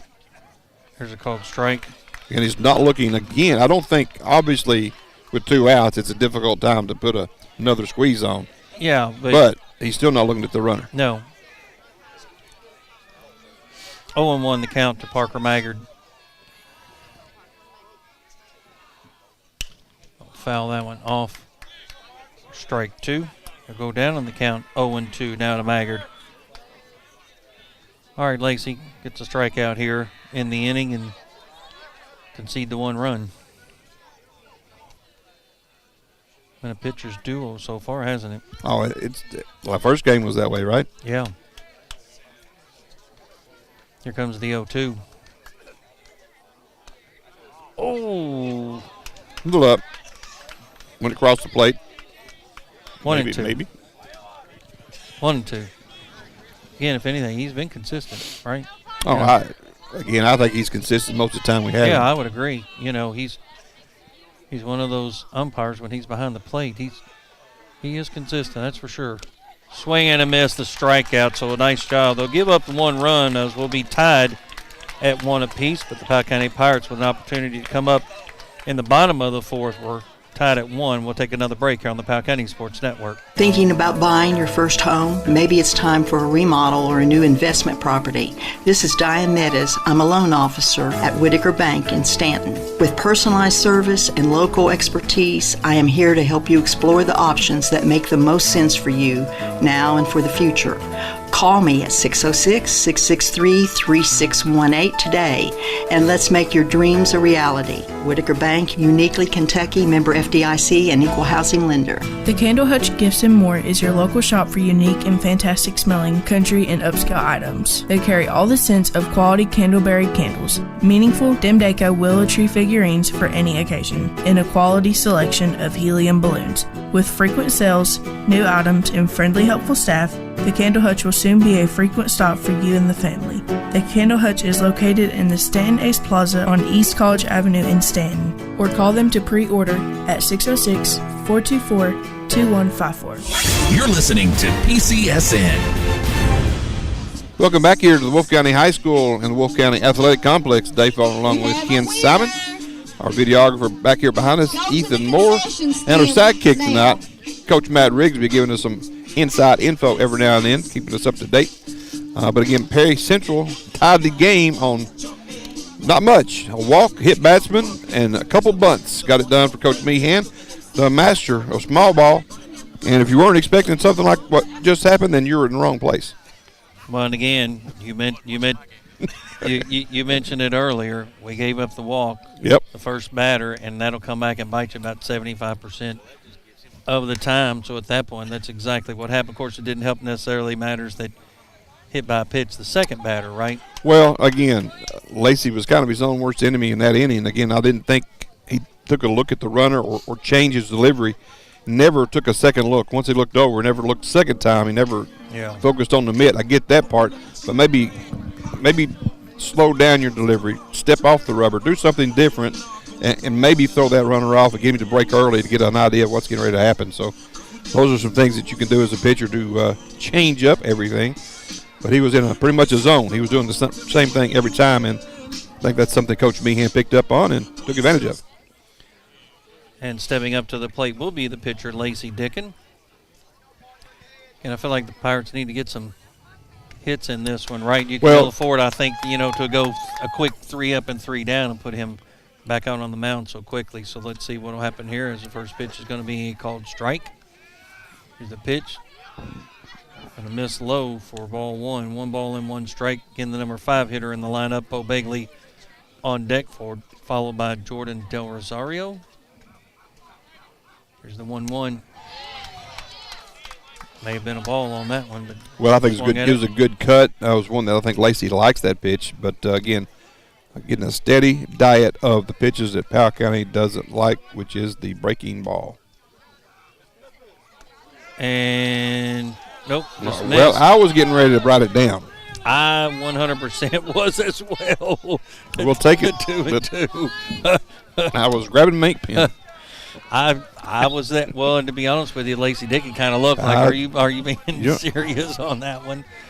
That's all right. I hope Richard can't hear me right now because I thought it was. Well, he's hearing a lot of people, all the way around. 2-2. There's a strike. Won't let two of them get by. You can't sit back and not swinging something anyway on that one. Well, there's 2 pitches he let go, both of them too close to take. Yeah, exactly. Either way. Yes. So out number 1 on the strikeout. That's back-to-back strikeouts now for Lacey Dickin, and stepping up to the plate now is the second baseman, Bo Begley. And he was determined to bunt last time up just to be a base runner here. Bo's got good enough bat to put one in play.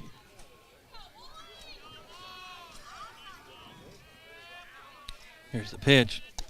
There's a strike. If he's not going to swing at that one, I don't know what he wants to swing at, though. Well, and that goes back to the conversation you and I have had, though, time and time again. Are you swinging at the first pitch, or are you actually just letting that one go? I think in this day and time, you've got to swing when that pitch is there. With as many curveballs as we've seen, if you see a fastball, you better hack at it because you're not going to see another one. Yeah, he's going to go down in the count now, 0-2. Now I expect a steady diet of breaking balls to come in now, I would think. Again, you're not going to necessarily get that pitch or anything. That's why I think, again, in this day and time, that's why you got to be prepared to dead red fastball right down the middle to on make, that first make one. that swing. Here's the pitch. There's a strike. Yep, back-to-back strikeouts now. Back-to-back strikeouts looking. Not just strikeouts. Yeah. Looking on those two. Now, Del Rosario will not get cheated at the plate. He will take some hacks. Here's a kid that could put this team ahead with one swing. As he grounded out his first plate appearance. Here's the pitch. If he could have centered that one up, that might have been going over them people sitting out on that hill. Jordan will take a rip, which is a good thing for the curveball coming. Makes it a good pitch. Here's the pitch. Oh. Said he went. I did not think he did, but he said he did. I didn't think he did, but at the same time, it was still a good pitch regardless. Well, he called him a swing. I get that he looked. I know, I get that he looked down the first base line. No, he called himself. It was called right here. Richard made the call himself. Chopper. Gonna be foul. Not sure why Jordan's running all the way down to first on that one. Well, somebody's probably told him at one time, make sure you run everything out, even the foul balls, and he did. Getting that 90-foot jog in. Also clear his head. It also gives you a little bit of a break to think about it as you come back. Yeah. And, okay, what am I expecting here? He's going to throw me another curveball. I'm going to look curve, adjust fastball. Yeah, he's going to jump right back in the box. He's already ready. Well, he knows what's coming. 0-2. Here's the pitch. I'll foul that one off, stay alive. Count remains 0-2. You're right. I mean, he's going to get his hikes, isn't he? All right. Yeah, I don't think he's going down looking. I just don't see it a lot from Jordan. No balls and 2 strikes with 2 outs. Here in the bottom of the 4th. We'll see another breaking pitch. Choking up on the bat. Here's the pitch. Going to miss. Swing at that one and run to first. that is a possible option. Well, I mean, that one would have came back and it would have got him, but it is an option. You know they're really bad. Take a swing and run hard. 1 and 2. Hey, whatever it takes. Oh, right? Yeah. It's whatever. 1 ball and 2 strikes now to Jordan Del Rosario, the left fielder. There's a shot to shortstop. Throw over to first. And he's going to be over at first. Sliding into first base was Del Rosario. And again, the slide into first on a high throw is okay. Other than that, I wouldn't think so. Got a good bounce back that time on the E6, well over the head. But again, Jordan put the ball in play. That was a little bit of a tomahawk swing, but you know what? Got a base runner here. May help turn over the lineup. See if Ramsey can. He had some good cuts to that curveball last time up. Yeah, he sure did. Come on, Tucker. Keep it going. Here's the pitch. Slow grounder. Should be an easy play, and it is. They'll get the force at second. So on the 6-4 out, the runner advancing, and that'll do it for the Pirates. They'll leave 1 on here. Well, actually, none on. They'll not leave anybody. They'll come up empty. We're all tied at 1 apiece here on the Powell County Sports Network. The Powell County Sports Network would like to thank their sponsors and encourage you to choose businesses and organizations that support the broadcast of our young athletes, including our platinum sponsors, Uniquely Kentucky, Whitaker Bank, and Just Know You're Taken Care of Wherever Life Takes You, CG Bank. Our gold sponsors, Mercy Health, Marcum Wallace Hospital, Friends and Family Caring for Friends and Family, Appalachian Wireless, Better Service, Bigger Savings. Our silver sponsors, Hearn Funeral Home since 1939, Clark Regional Medical Center, care closer to home, Toyota South, exceptional customer service since 1915, Mountain Comprehensive Care Center, quality care that offers recovery and hope, Stanley's Hardware, the helpful place, Powell County Farm Bureau, big on commitment. Our bronze sponsors, security and control from anywhere, Protect Security and Fire Systems, people serving people since 1912, People's Exchange Bank, helping families connect, honor, and remember, Wells Funeral Home, new items in stock, Allen's Hardware in Clay City, gifts and more. The Candle Hutch, U.S.-based GTX manufacturing. Help you prepare for the unexpected. Whitaker Insurance Group. They love pirate sports, so let's love them back. You're listening to the Powell County Sports Network. Welcome back here to the Wolf County Athletic Complex. This is Dave Faulkner along with Ken Simon, Ethan Moore. Who we got in the studio? Nevaeh? Correct. Nevaeh back in the studio. Thank you very much. Being patient tonight. We were late going on after the extra inning affair. Not saying we could get another one here, but this was going in that direction right now. Coming up to the plate, it will be the number 7, 8, and 9 hitters in the lineup for the Commodores. Leading off will be the right fielder, Corbin Wooten. Cannot give up walks here to these three. Cannot. Struck out his first plate appearance. Okay, and that pitch was probably a strike. Miller was set up on the outside, had to reach back across the body to get it, but it was probably a strike, but he missed his target big time. 2-0 count now. You're right, David. I think, you got to go 1, 2, 3 right here, right, with the 7, 8, 9. Going to miss. Going to go 3-0. He is going 100 miles an hour right now. He's going way too fast out on the mound.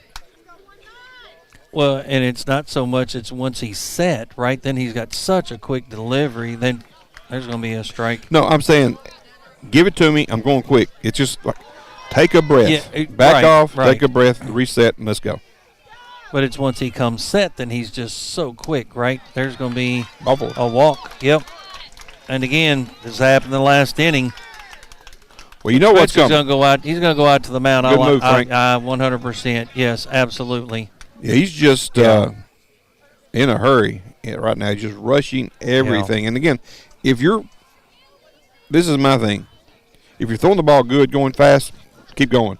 If you're throwing all the balls going fast, let's time out and slow everything back down. Yeah. You can't stay in that rhythm and throw balls. Now, we got the bunt options coming up here for Perry Central, which is their bugaboo. They can get a runner to second base here. They get back to the top of the order with Fields, who has hit the ball hard the last time up. Now that's the recipe for a big inning for Perry Central.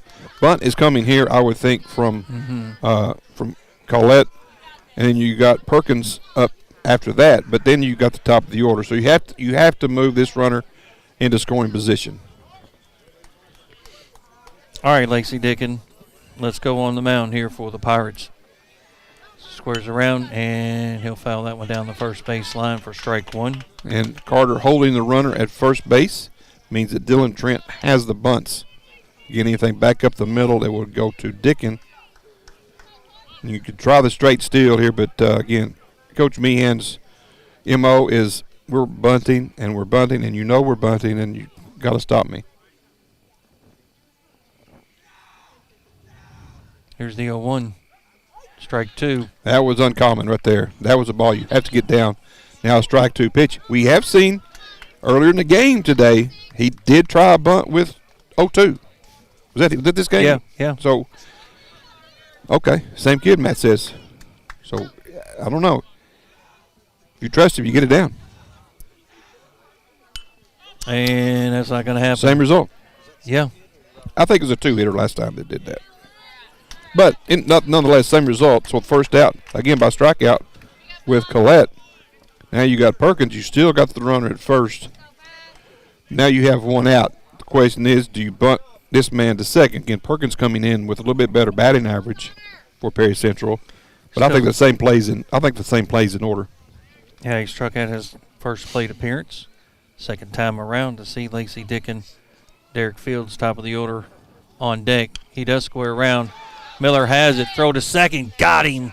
Yes. Nice job that time by Miller. Wow. Yes, that was a great play. And the ball really didn't go very far at all, and it was easy for Drew Miller to actually do that one. A 2-4 on the putout, right? That yes. was Begley covering. So, wow, what a play. And again, it was just enough as far as the bunt.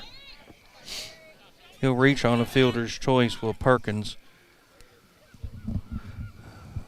Coach Spencer wanting to talk things over here. I think he's probably going to ask about interference. Yeah, he's going to call him in. The only thing I think it could be interference on the batter with the catcher getting out there later, but you got to put out at second. I think I just leave it at that and go on. But slide. I think the batter would be the only one I could think of, but he has to go into second. I don't think they're not much you have to do. Just stay in line, right? Unless he went out of the way at second base to go around, and they're going to get or Frank's going to get an explanation from Mr. Kelly. Hey, good stuff too. So Frank got his answer. Not sure what the question was. Through some kind of interference, I would have guessed. But now you got the leadoff hitter, Derek Fields, up. This is the biggest bout of the game thus far here with Fields coming up again. He's put the ball in play both times. Getting runner over at first with 2 outs. Right back to Lacey Dickens, the throw to first, and they'll get the 1-3 ground out for out number 3. The Commodores will leave one stranded. We're still tied at 1 apiece. We'll head to the bottom of the 5th. Powell County coming up to the plate here on the Powell County Sports Network. Hey, I'm Morgan from St. Ace Hardware. At Ace, I enjoy helping every customer with each of their unique projects. Some are doing huge renovations or redecorating, and others are just touching up paint and need a color match or some replacement hardware. It doesn't matter to me because they come to St. Ace Hardware and trust us with their project. We are constantly getting new products and are working hard to make it easier for people to find the products they know and trust, as well as innovative new products they didn't even know existed. Shop local, save money, and get quality products from people who love this community. We are St. Ace Hardware, supporting the broadcast of our Powell County Pirates. Life's unpredictable, but your insurance doesn't have to be. At Whitaker Insurance Group, we prioritize protecting what matters most, your family. From home and auto to life and health insurance, we've got you covered with a wide array of insurance products. Give us a call today at 859-543-4080 and let us help you create peace of mind one policy at a time. Insurance products are not a deposit, not FDIC insured, not insured by the federal government agency, not guaranteed by the bank, and may go down in value. You're listening to the Powell County Sports Network. Welcome back. Exciting inning there for the Pirates. Even for the Commodores, this is a good inning. Led off with a walk again. They go for got the strikeout on a bunt attempt, and then the next batter tries the bunt. Miller makes a great play on a quick throw to second base, throw out the lead runner, and then Fields with a ground ball back to pitcher. That was a huge out there, third out. Again, he has been the one player has scared me the most in this game so far for Perry Central. Again, they have not, as of yet, got a ball out of the infield, have the Commodores. Pirates, I don't think they might not got a ball out of the infield either. Yeah, but, actually, Carter Poe flied out to you're right, to left field. So one ball out of the infield in the whole game. See if Knox can get something going. Going to take ball 1, the number 9 hitter in the lineup tonight, the designated hitter at that. If he gets on, I think Pirates score. And he's on. I don't know. He hung up on him. Oh, man, almost overran it was the left fielder Fields. That ball started hooking on him a little bit. He was going hard towards center, and it started hooking at the end. But good contact that time by Kane. Yeah, solid contact. I thought he might get down, but it did not. Now Carter Poe going to have to get it done with 1 out. We'll head back up to the top of the order. Carter Poe and Levi Wells on deck now with 1 out. Double down the line. Wells bringing up the base hit. Pitch. Actually, gapper. Maybe. That's going to go. It's going to go all the way to the fence. We'll take a left center gap. And he's going to end up at second, and they're going to hold him at second. And it's the right hold, right play. I totally agree. Yep. So a double that time, man, he hit that one right in the gap that time by Carter Poe. One of the deepest parts of the park, probably right there in front of the scoreboard.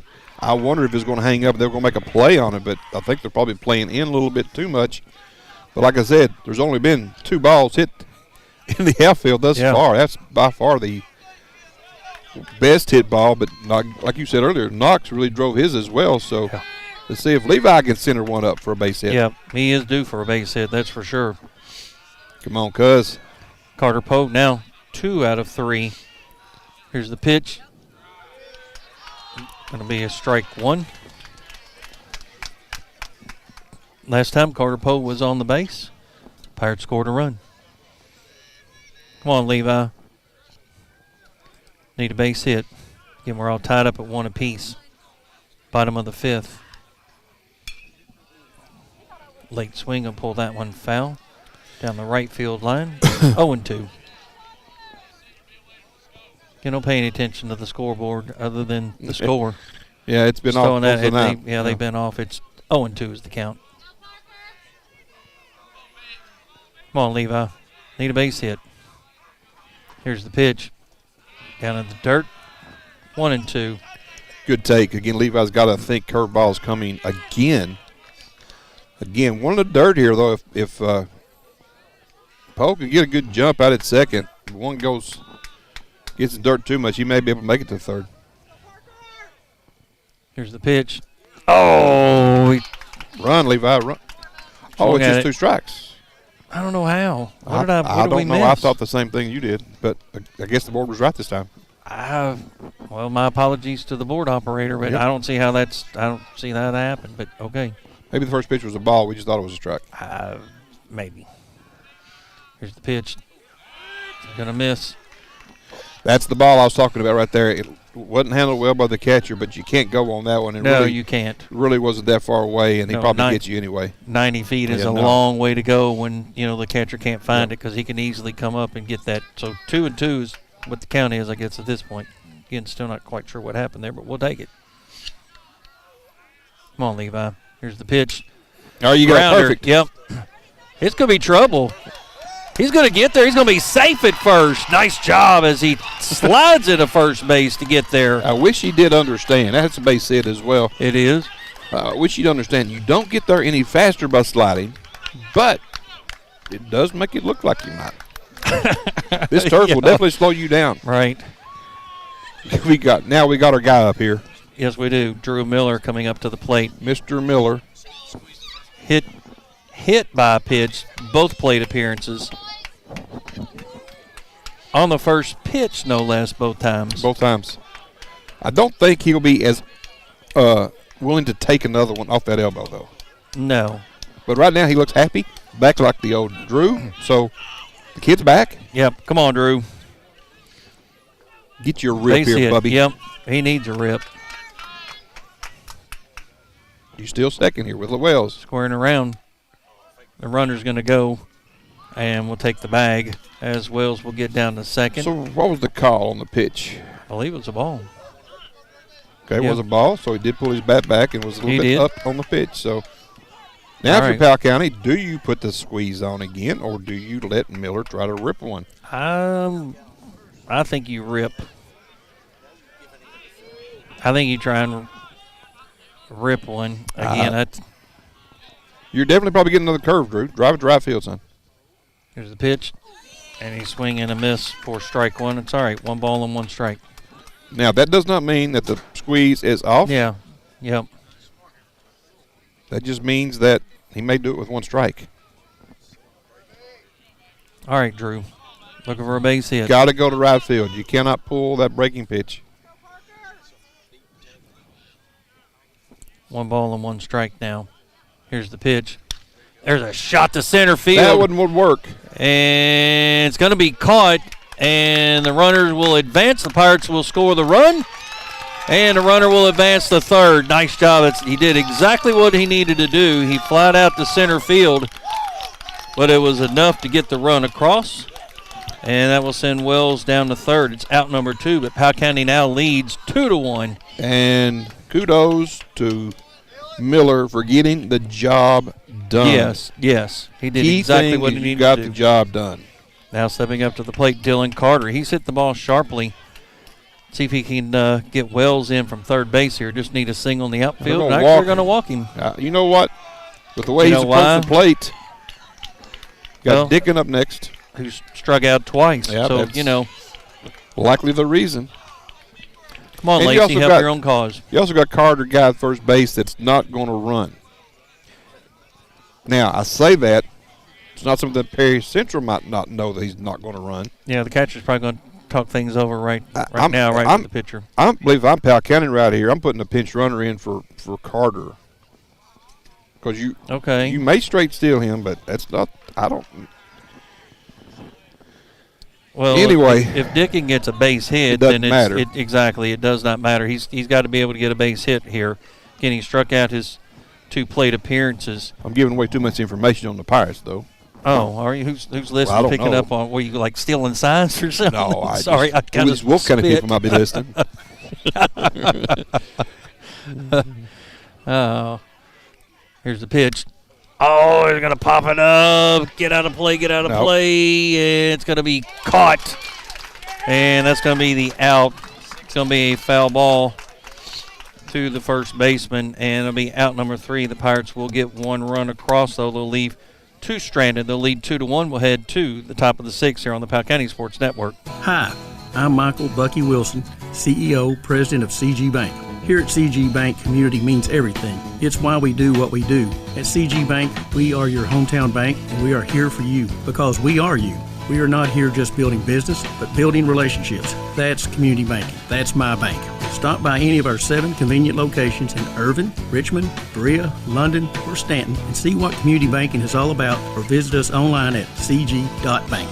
Citizens Guaranty Bank, member FDIC, an equal housing lender. Qualifications and rules may apply. See institution for details. Protect Security are proud sponsors of your Powell County Pirates sports. You need to check with Monty from Protect Security. There's no install charge on the base system. No phone line is needed, so all you have to worry about is a small monthly fee. They can install cameras. They can do full home automation, fully interactive so that you can lock your doors when you're away from home. That's your local security company, Protect Security, keeping your home, business, or other location safe and secure. Give them a call today, 663-9348. You're listening to PCSN. Welcome back here to the Wolf County Athletic Complex here in Campton, Kentucky, right behind the elementary school. Beautiful new facility here. It is Powell County 2, Perry Central 1. Perry Central's coming to bat here in the top of the 6th inning. Powell County able to score a run. Leadoff double by Carter Poe, followed by not leadoff double, I'm sorry. A 1-out double by Carter Poe, followed by an infield hit by Wells, and a beautiful sacrifice fly by Drew Miller to score that 1 run in the bottom of the 5th inning.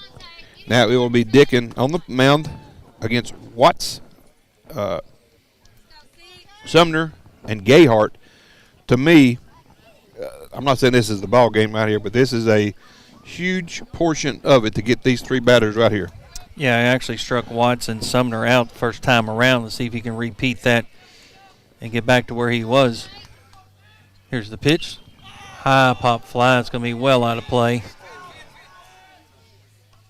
On top of the dugout? Visitors' dugout. Again, hopefully the at-bat didn't bother Lacey about the little pop-up. He's got to refocus. The important thing is how you pitch. Slow everything back down. Stay within yourself. 1 pitch at a time.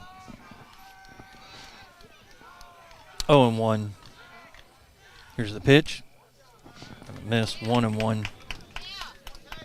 1 ball and 1 strike to Tate Watts, the center fielder. Getting struck out first plate appearance and had a walk and a run scored last time around.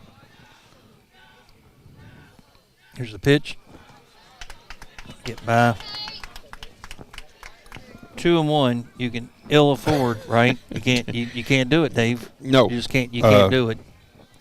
You can't do it. You are 2 balls and 1 strike now. Helping the enemy with every ball you throw right here. Yeah, and the last thing you need to do is help your opponent, right? 2-1 now to Watts. And we're going to get time. He called time several times last time, I believe. And then right back in. Right back in, just enough to stop. There's a strike. Nice job. 2-2 now. Again, let's get the punch out here, Lacey. 2 balls and 2 strikes. Again, Mason Sumner, the first baseman, on deck. Stepped up a little bit closer into the box. Here's the pitch. Swing and a miss, and he'll get the strikeout. Well, I've always heard the old story, like you cut down your swing a little bit on the 3rd strike. Not on that one. No. Every bone in his body was swinging at that pitch. Yeah, he cut himself down, didn't he? Sometimes the faster it comes in, the harder you swing, trying to catch up with it. That makes it even harder to hit. Now coming up to the plate, Mason Sumner struck out, hit by a pitch, was stranded at 3rd, his last plate appearance. That was a big hit by pitch, though, earlier. Oh, for sure. Yeah. Here's the pitch, swing and a miss for strike 1. We're on deck, Devin Gayhart.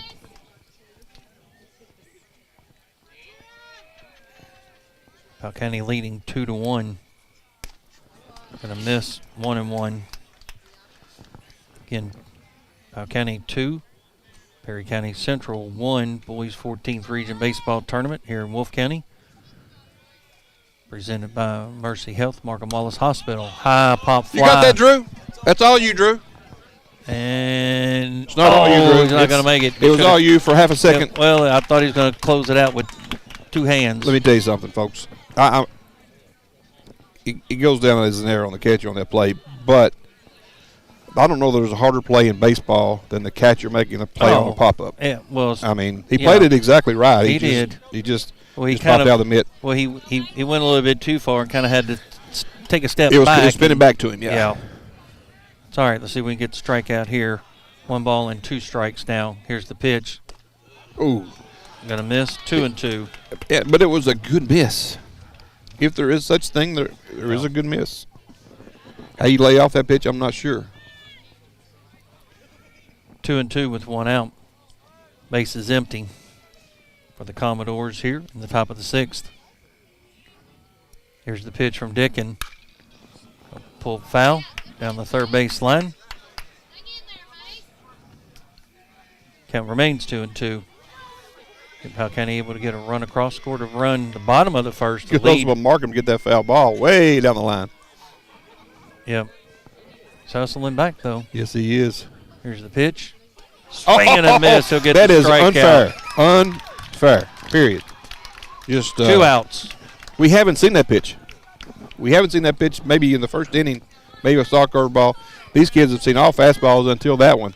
A 74-mile-an-hour curveball coming off an 85-mile-an-hour fastball is sinful. Should never be able to do a batter that way. Now Devin Gayhart, the shortstop, stepping up to the plate, walked a stolen base, stranded at second, and had a sacrifice bunt. And there's a pitch for a strike. Pumped that one right down Broadway at 85. He's still bringing it. That's where he brought it the first inning. Highest we have, I think, is 86 on the night. 0-1.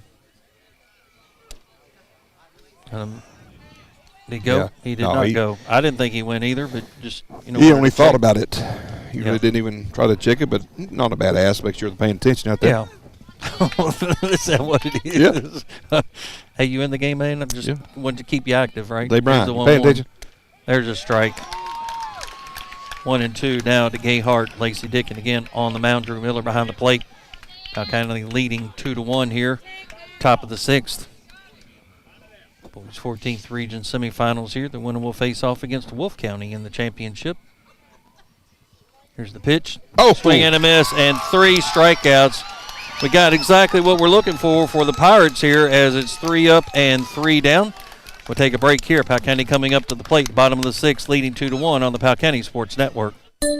Hey, it's Kristen Mulcahy, Marketing Manager at Appalachian Wireless. Are you ready to spring into savings with incredible deals on the latest smartphones? Or how about get unbeatable prices on select devices when you switch or upgrade? We have the deals that you don't want to miss going on now through May 31st. Want to know more? Visit us on the web at AppalachianWireless.com or in one of our many retail locations. Spring into savings today, because we are you, we are Appalachian Wireless. You deserve a bank that truly values you. At People's Exchange Bank, they pride themselves on providing personalized service that other banks just can't match. Whether you're needing a checking account, a home loan, or financial advice, our team of local professionals have you covered. Visit 53 East Pendleton Street in Stanton or visit them online at pebank.com. Join their family of satisfied customers today and experience the hometown difference at People's Exchange Bank, where banking is about you. People's Exchange Bank, member FDIC, equal housing lender. You're listening to the Powell County Sports Network. Welcome back here to the Wolfe County Athletic Complex. It is Powell County 2, Perry Central 1 here in the bottom of the 6th inning. It will be Begley, followed by Del Rosario and Ramsey for the Pirates.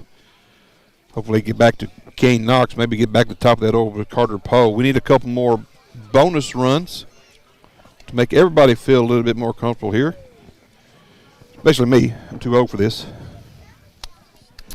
Yeah, listen, at this point, right, you got to get as many as you can, right? Regardless a couple. Regardless of the score at this point, you got to keep adding on to it.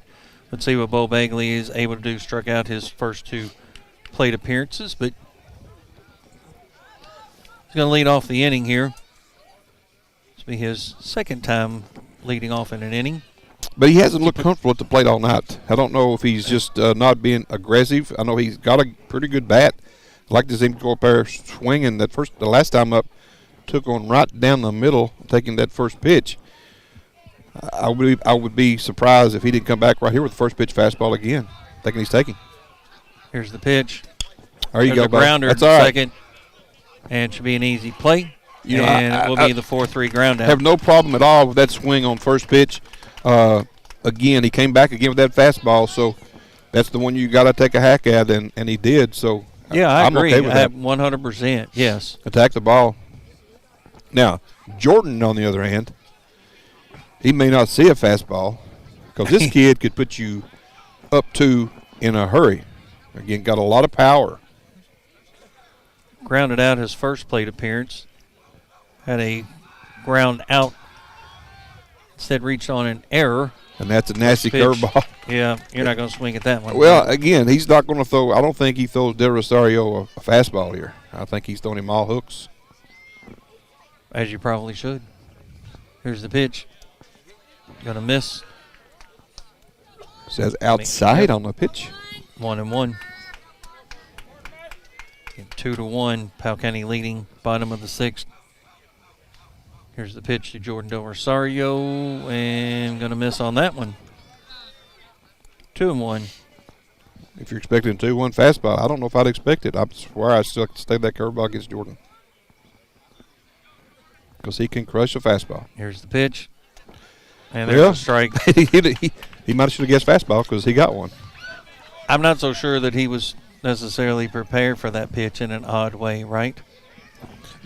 Well, I mean, no, he's always seen curves. Oh, well, there's a he shot hung one. to left. Get out of here! Going. Home run! Yes! Home run! Oh! No! That was a That's home over run, there. and they're going to say a foul ball. Wow! We have been robbed. Wow! My ankle says home run. I thought it was too. From where we were, and to be not down the line, I don't know how that's not a home run, but regardless, that's all right. Come on, Jordan, get it back. That was the curveball, by the way. That was the curveball. He hung that one up, though, didn't he? Whoa, it looked right over top of the pole. It did look over the pole. Again, from our angle, and we didn't have it, if it looked good from us, and we're a good, 20, 30 feet. Here's what I don't understand. I mean, I understand the outfield guy has a call, but should that not be the home plate umpire's call because he's got the better angle? I would agree with that.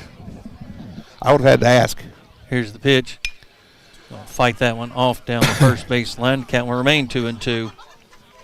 Wow. That was a rocket, though, right? Yeah. I mean, how you determine where that ball crossed that pole? I think it was. I think it's home run. I did too, but doesn't matter what we think. That does it. As we're back to 2-2. That with ball one went out. about 350, I believe. Here's the pitch. Little chopper. Should be a foul ball. And it will be foul. Well, it went foul anyway, but it hit him on the bounce. Yeah, it rolled foul. So regardless, it's a foul ball. Yeah. It did hit him, though. I think he made the contact, and then it hit him, right? Yeah, it did hit him, and then it went foul anyway, so regardless of if they think it didn't hit him. But he still has to run that out, right? Well, he thought it hit him, and he was just staying in the box. He's hanging in there. Count remains 2-2. It's a pitch. There's a grounder to the shortstop, and it's going to get through. Well, so he'll at least get the base hit. Not that he's going to get the home run, but he'll at least get the base hit. Yeah, I'm not giving an error on that. No, that was a shot, right? Jordan's going to get hit in any book right by me because he deserved that moonshot he hit out there. Yep. Now stepping up to the plate, Tucker Ramsey. I don't know if any Powell County fans are out there in left field or not, but they'll tell us after the game what their opinion was. Yeah. At least whoever's in the green golf cart out there, right? Yeah. I mean, they're literally lined up on the line. Let's see what happens here. Tucker Ramsey up at the plate again, grounded out, and then was involved in a fielder's choice for out number 3, as there was a runner over at first. Base hit. Here's the pitch. Oh, nice job as he didn't go. Going to be right here in front of us. And so a passed ball will send Del Rosario down the line. They want to reach out there and get that one, didn't I you? did. I was just messing around, though. Knew it wasn't coming through. Yet. You know, give it about those dimensions again. It's 300 to the left. All right. But that one would have carried about 350, 360, been out about anywhere. Chopper right up the middle. Long throw to first, and he's going to be out at first. You know, I probably would say that may have been right. Couldn't tell for sure, but it's close. Now you got another runner at third base here. Nice hustle by Ramsey on the play. Good play by the second baseman. Reset, got the throw off. And it was a bang-bang play at first. It was. I'll give them the benefit of that one. Yep, I would agree. I think he was out. Yeah. Yeah, I think he was out anyway. I think he was a step. I tell you what. Yeah. Literally his foot on the bag, like that's where it was. But Kane Knox. Come on, Kane. Solid contact his last plate appearance. Let's see if he can get a single here. There's a fly ball to center field. Should be caught. Oh, they don't catch it. They dropped the ball. He dropped it. Sure enough, and the run will come in, so Del Rosario will score. Anyway. And Kane Knox will end up over at first. Wow, what a play. Is that an E8? That's an E8. It's an E8. You could find one, I think. Yep. Nice job. Now, see, it all worked out the way it was supposed to. It did. You're right. He scored. He would have scored on the home run regardless. That's exactly right. Right. After the baseball gods took care of Jordan on that one, and they did, he scored. 3-1 now, the Pirates. It's a big play, by the way. Now we're back up. Oh, my gosh, get that out could be here. a shot. Long ball, long, and going to miss it. And Kane Knox is fell going down. Send him anyway. Down. You got to come. He fell down again. Throw at the plate. Here he is. He's coming down. He's safe. I don't know about that one. After 2 foul downs, and he still makes it to the plate. I don't know about that one at the plate. He fell down twice, though. Matt and I were talking earlier about what kind of shoes you're wearing, right? That just proved right there, not necessarily the right shoes, right? Double and gets a third on the throw. The play at the plate. Wow, what a big add-on run. What a drive by Poe. He would have scored and been sitting in the dugout had he not failed it twice. He would have scored easily. Right, easily. Yeah, he'd been sitting over getting a drink of water. And at that point, though, he had to keep motoring. He from third. Poe was on third. Poe, exactly. Poe was already on caught third. Him. Poe did not know he fell twice. Again, he rounded third. I guess there is moisture. You can tell the air is getting some fog in it. It's that's the problem with the turf, I guess, right? The Pirates will lead 4-1 now. Levi Wells up at the plate. They'll be down in the dirt for ball 1.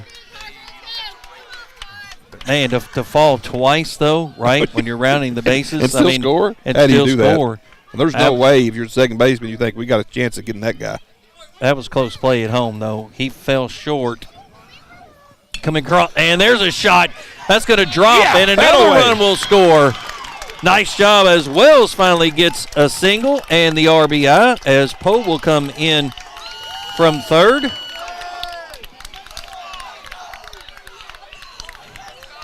And just like that, the Pirates have opened up a 5-1 lead here. 3 runs coming across here in the bottom of the 6th. And who's back up at the plate? Drew Miller. Well, Mr. Fun guy, I tell you what, this kid enjoys playing the game. And he plays hard, lays it all out on the line. I never have a problem watching Drew play a game. It's just as hard as the guy plays. Now, as far as Powell County is concerned here, you got a dejected Perry Central team out on the field right now. You still got to come back and face another inning of Lacey Dickin. Yeah. And, again, it may behoove the Pirates make a quicker out than not just because don't let Lacey sit too long before he has to come back out in the bottom or the top of the 7th inning. But a big inning here for the Pirates. Drew Miller up at the plate. Wells over at first, and the runner's going to go, and he's safe. I think the ball hit Wells. So stolen base. And I really honestly believe, Ken, that if they throw him out, Powell County doesn't mind because, again, you don't want Dickin to sit too long. Yeah, I would agree with that. Now, we did watch him sit over an hour with a sun delay and came back and was just as strong or stronger. Yeah. So it may not hurt him much at all, but that was an anomaly. Let's see what Miller does here now with the runner at second with 2 outs. 1-0 count. There's a shot to left field. Should be caught by the left fielder. And he'll make the catch. And that'll end it for the Pirates. But they're going to get 3 runs across, David. They'll lead 5-1. 3 more outs for Perry County Central here. Let's see if the Pirates can close it out here to advance. We'll take another break here on the Powell County Sports Network. Thinking about buying a home, starting a business, or tackling a renovation? Whitaker Bank is here to help you make it happen. This is David Johnson, and I'm the senior commercial lender at Whitaker Bank in Stanton. We understand that every financial decision is personal. That's why we offer expert guidance tailored to your needs. Let's find the right solution for you. Call me today at 606-663-2283, and let's take the next step together. Whitaker Bank, Uniquely Kentucky, member FDIC, and equal housing lender. Hey, I'm Wyatt Denniston, owner of Stanton Ace Hardware. At Ace, we are known for being the helpful place, and we pride ourselves on accomplishing that goal each day with each customer. We are constantly working on expanding our rental department, now including skid steers, mini excavators, mini skid steers with ditch witch and auger attachments. We also have delivery options available. Shop local, save money, and get quality products from people who love this community. We are Stanton Ace Hardware, supporting the broadcast of our Powell County Pirates. You're listening to PCSN. Welcome back here to Wolfe County Athletic Complex. This is Dave Faulkner along with Ken Simon. Ethan Moore, our videographer. Matt Rigsby, our speed guy over here to our left, helping us out again. Tell us how fast these pitchers are throwing. Again, big inning for the Pirates, scoring 3 runs in the bottom of the 6th inning to take a 5-1 lead over Perry Central. They will have Hancock, Maggard, and Wooten up to the plate here in the top of the 7th inning. Powell County 3 outs away from playing Wolfe County tomorrow afternoon, but let's go one batter at a time and see if we can get it done. We are not aware of the pitch count, so we don't know how long Dickin has, but because we don't know the pitch count. I think he's only in his probably about 75. I think he's below 100 pitches as well. Yeah, that's a fact. I counted him back up and just actual like balls and strikes, not counting hits or anything or foul balls. Swing and a miss to Hancock for strike 1. I had him at 55. So 0-1 now to the catcher, Jeff Hancock, struck out and had a sacrifice bunt for an RBI on a squeeze play. There's strike 2.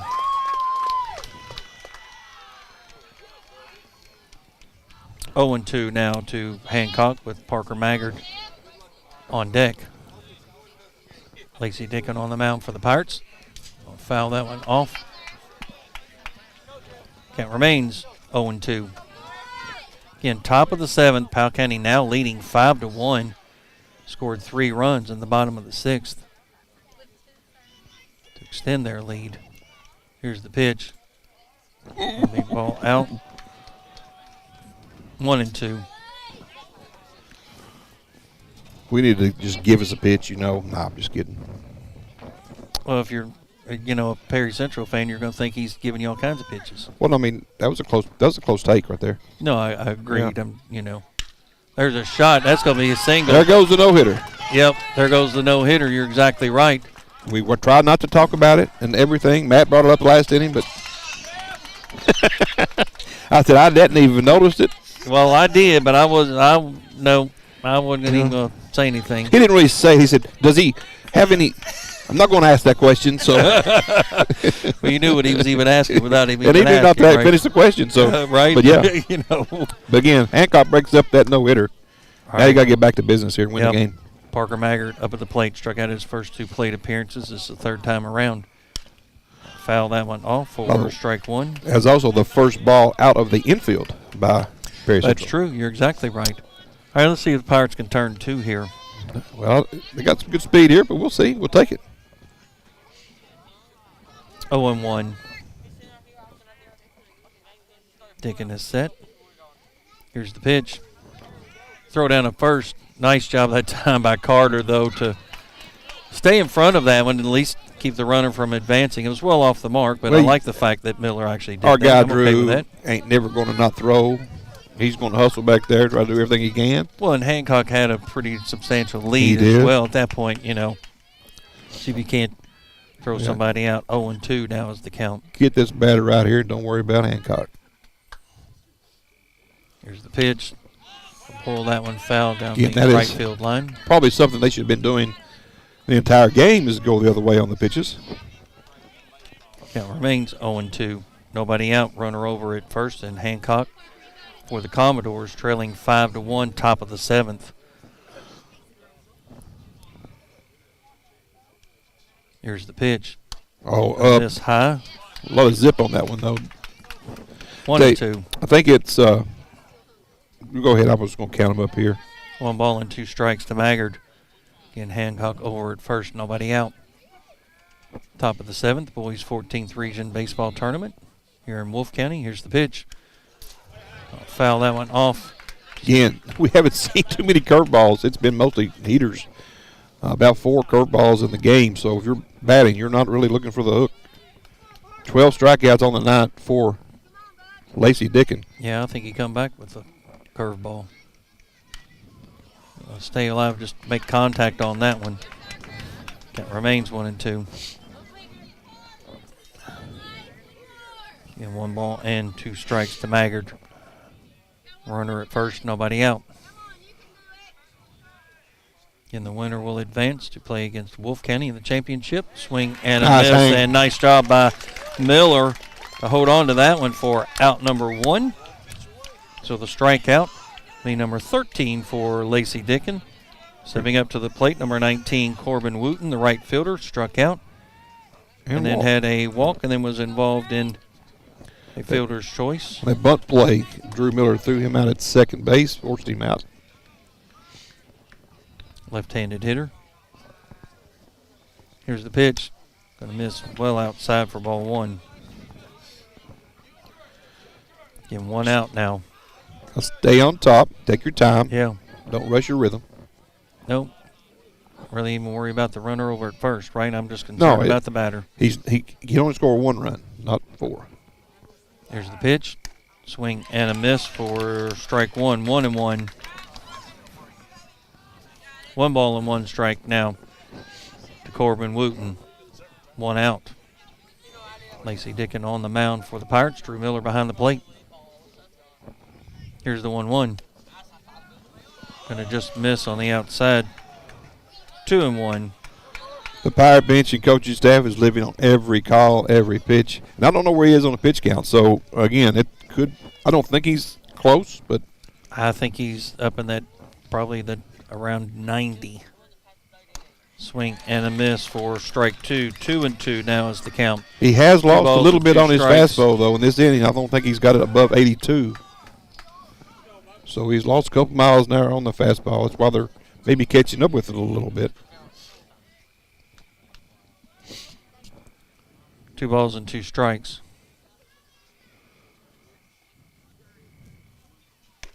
Swing and a miss. He'll get the strikeout for out number 2. All right, I'm just now seeing a text message here from our friend Katie. She said she's asking, was that an intentional trip the first fall? Go back and look. It definitely looks like it. Maybe it was, Katie. Maybe it was. All we know is that he scored, and it doesn't matter if he tripped all the way home, right? Only Katie would ask. He scored the run. That's what matters. Actually, he got on base and then scored the run, right? First pitch to Collette is going to be strike 1 as the Commodores down to their last 2 strikes here. 14 strikeouts on the night for Lacey Dickon. It's been a dominating performance by Yeah, it Lacey. really has. Give him runner over at first with 2 outs. Collette up at the plate. Here's the pitch. Going to miss. Nice job by Miller to turn that glove over and catch that one backhanded. Pirates leading 5-1. 2 outs. Commodores up at the plate. Top of the 7th, runner over at first. A 1-1 pitch count. Here's the pitch. There's a base hit. Ramsey will have it. Long throw over to third. Hello. Yeah. Look at that throw, folks. But Sorry, not supposed to do that. But and that will send Hancock down to second. Collette over at first. And now Connor Perkins, the third baseman, up at the plate. This is the batter you want to get. You do not want to go back to that top of that order. Yeah, the number 9 hitter in the order. Again, this is, if he hits a home run, you're still up by 1. So you attack this batter, make him make a play. Right now, Perry doing a good job of going the other way with Lacey's fastball. Again, it's dropped a couple miles an hour here in the 7th. He was one of the strikeouts and then had a bunt on a fielder's choice. And a miss. Ball 1. Number 9 hitter in the order. 2 outs. Runner at first and a runner at second for the Commodores. Here's the pitch. He went. He did. Yeah, he did go. I would agree. Checked down to first base, and he did go. Defensive swing, but he did go. It came in high and tight, and at that point he kind of backed out, but at the same time he held on to that bat and moved it forward. 1-1 pitch count now. 1 ball and 1 strike. Here's the pitch from Dickin.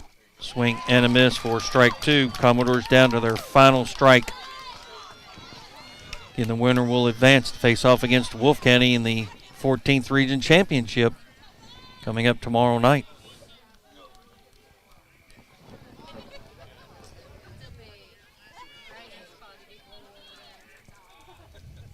Here's the pitch. Going to be low. 2-2. 2 balls and 2 strikes. Got my moth over here on my leg. There he's going to come out. 2 balls, 2 strikes, 2 outs. Runner at first and second. Here's the pitch. Pop fly. Dylan Carter. Dylan Carter is going to get it in fair territory, and they'll do it. So the pop up in the infield for the 3rd out, and that will do it. And the Powell County Pirates will advance to the championship. They'll get the victory. 5-1 over the Commodores. We'll take a quick break and come back and wrap things up here on the Powell County Sports Network. At Powell County Farm Bureau, they pride themselves on helping customers in Stanton and the surrounding area get the insurance coverage that's right for them. With a local team of agents, including James Dennis and Anna Tipton, claims staff, and customer service representatives, their members enjoy unmatched dedication and personal attention. Call 606-663-2222 or stop in today at 170 Court Street in Stanton and let them show you why they're Kentucky's insurance company. That's your Powell County Farm Bureau. Big on commitment. Your health means everything, and every minute matters when an emergency puts your health at risk. That's why it's essential to get the care you need as soon as possible. The emergency department at Clark Regional Medical Center is ready, providing quality care with the peace of mind of a certified chest pain center. Don't make your health wait. Get to the hospital. Clark Regional Medical Center. Learn more at clarkregional.org. You're listening to the Powell County Sports Network. The Powell County Sports Network would like to thank their sponsors and encourage you to choose businesses and organizations that support the broadcast of our young athletes, including our platinum sponsors, Uniquely Kentucky, Whitaker Bank, and Just Know You're Taken Care of Wherever Life Takes You, CG Bank. Our gold sponsors, Mercy Health, Marcum Wallace Hospital, Friends and Family Caring for Friends and Family, Appalachian Wireless, Better Service, Bigger Savings. Our silver sponsors, Funeral Home since 1939. Clark Regional Medical Center, care closer to home. Toyota South, exceptional customer service since 1915. Mountain Comprehensive Care Center, quality care that offers recovery and hope. Stanton Ace Hardware, the helpful place. Powell County Farm Bureau, big on commitment. Our bronze sponsors, security and control from anywhere. Protect Security and Fire Systems, people serving people since 1912. People's Exchange Bank, helping families connect, honor, and remember. Wells Funeral Home, new items in stock. Allen's Hardware in Clay City, gifts and more. The Candle Hutch, U.S.-based GTX Manufacturing. Help you prepare for the unexpected. Whitaker Insurance Group. They love pirate sports, so let's love them back. You're listening to the Powell County Sports Network. Welcome back here to the Wolf County Athletic Complex. This is Dave Faulkner along with Ken Simon, and what a game for the Pirates. Yeah. Coming out victorious in this one, 5-1. Two hits only given up by Dickin, 14 strikeouts. Big game for Lacey.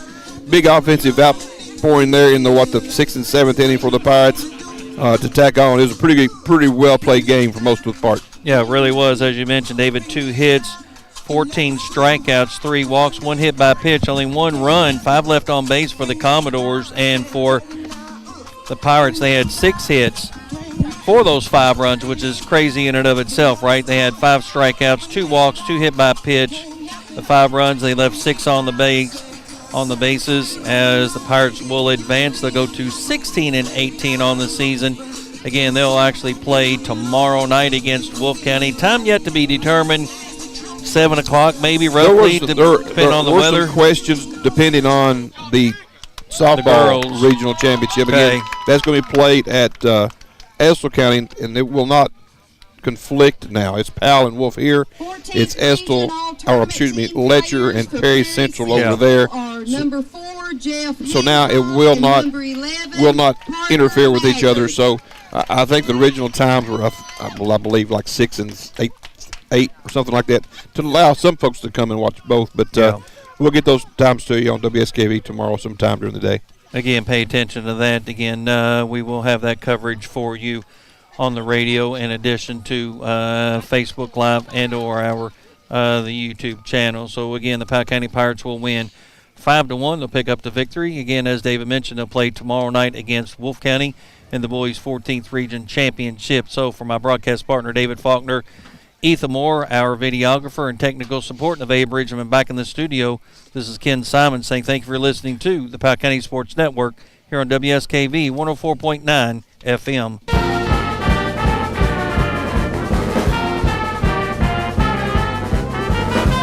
Thank you for listening, watching, and supporting Powell County Pirate Athletics. We also encourage you to support the community sponsors that invest to bring the live coverage to you. Visit the Powell County Sports Network page at listenlikealocal.com to find the most up-to-date sports broadcast schedule and all the ways you can listen to the game. Thank you for listening to Powell County Pirate Sports on the Powell County Sports Network.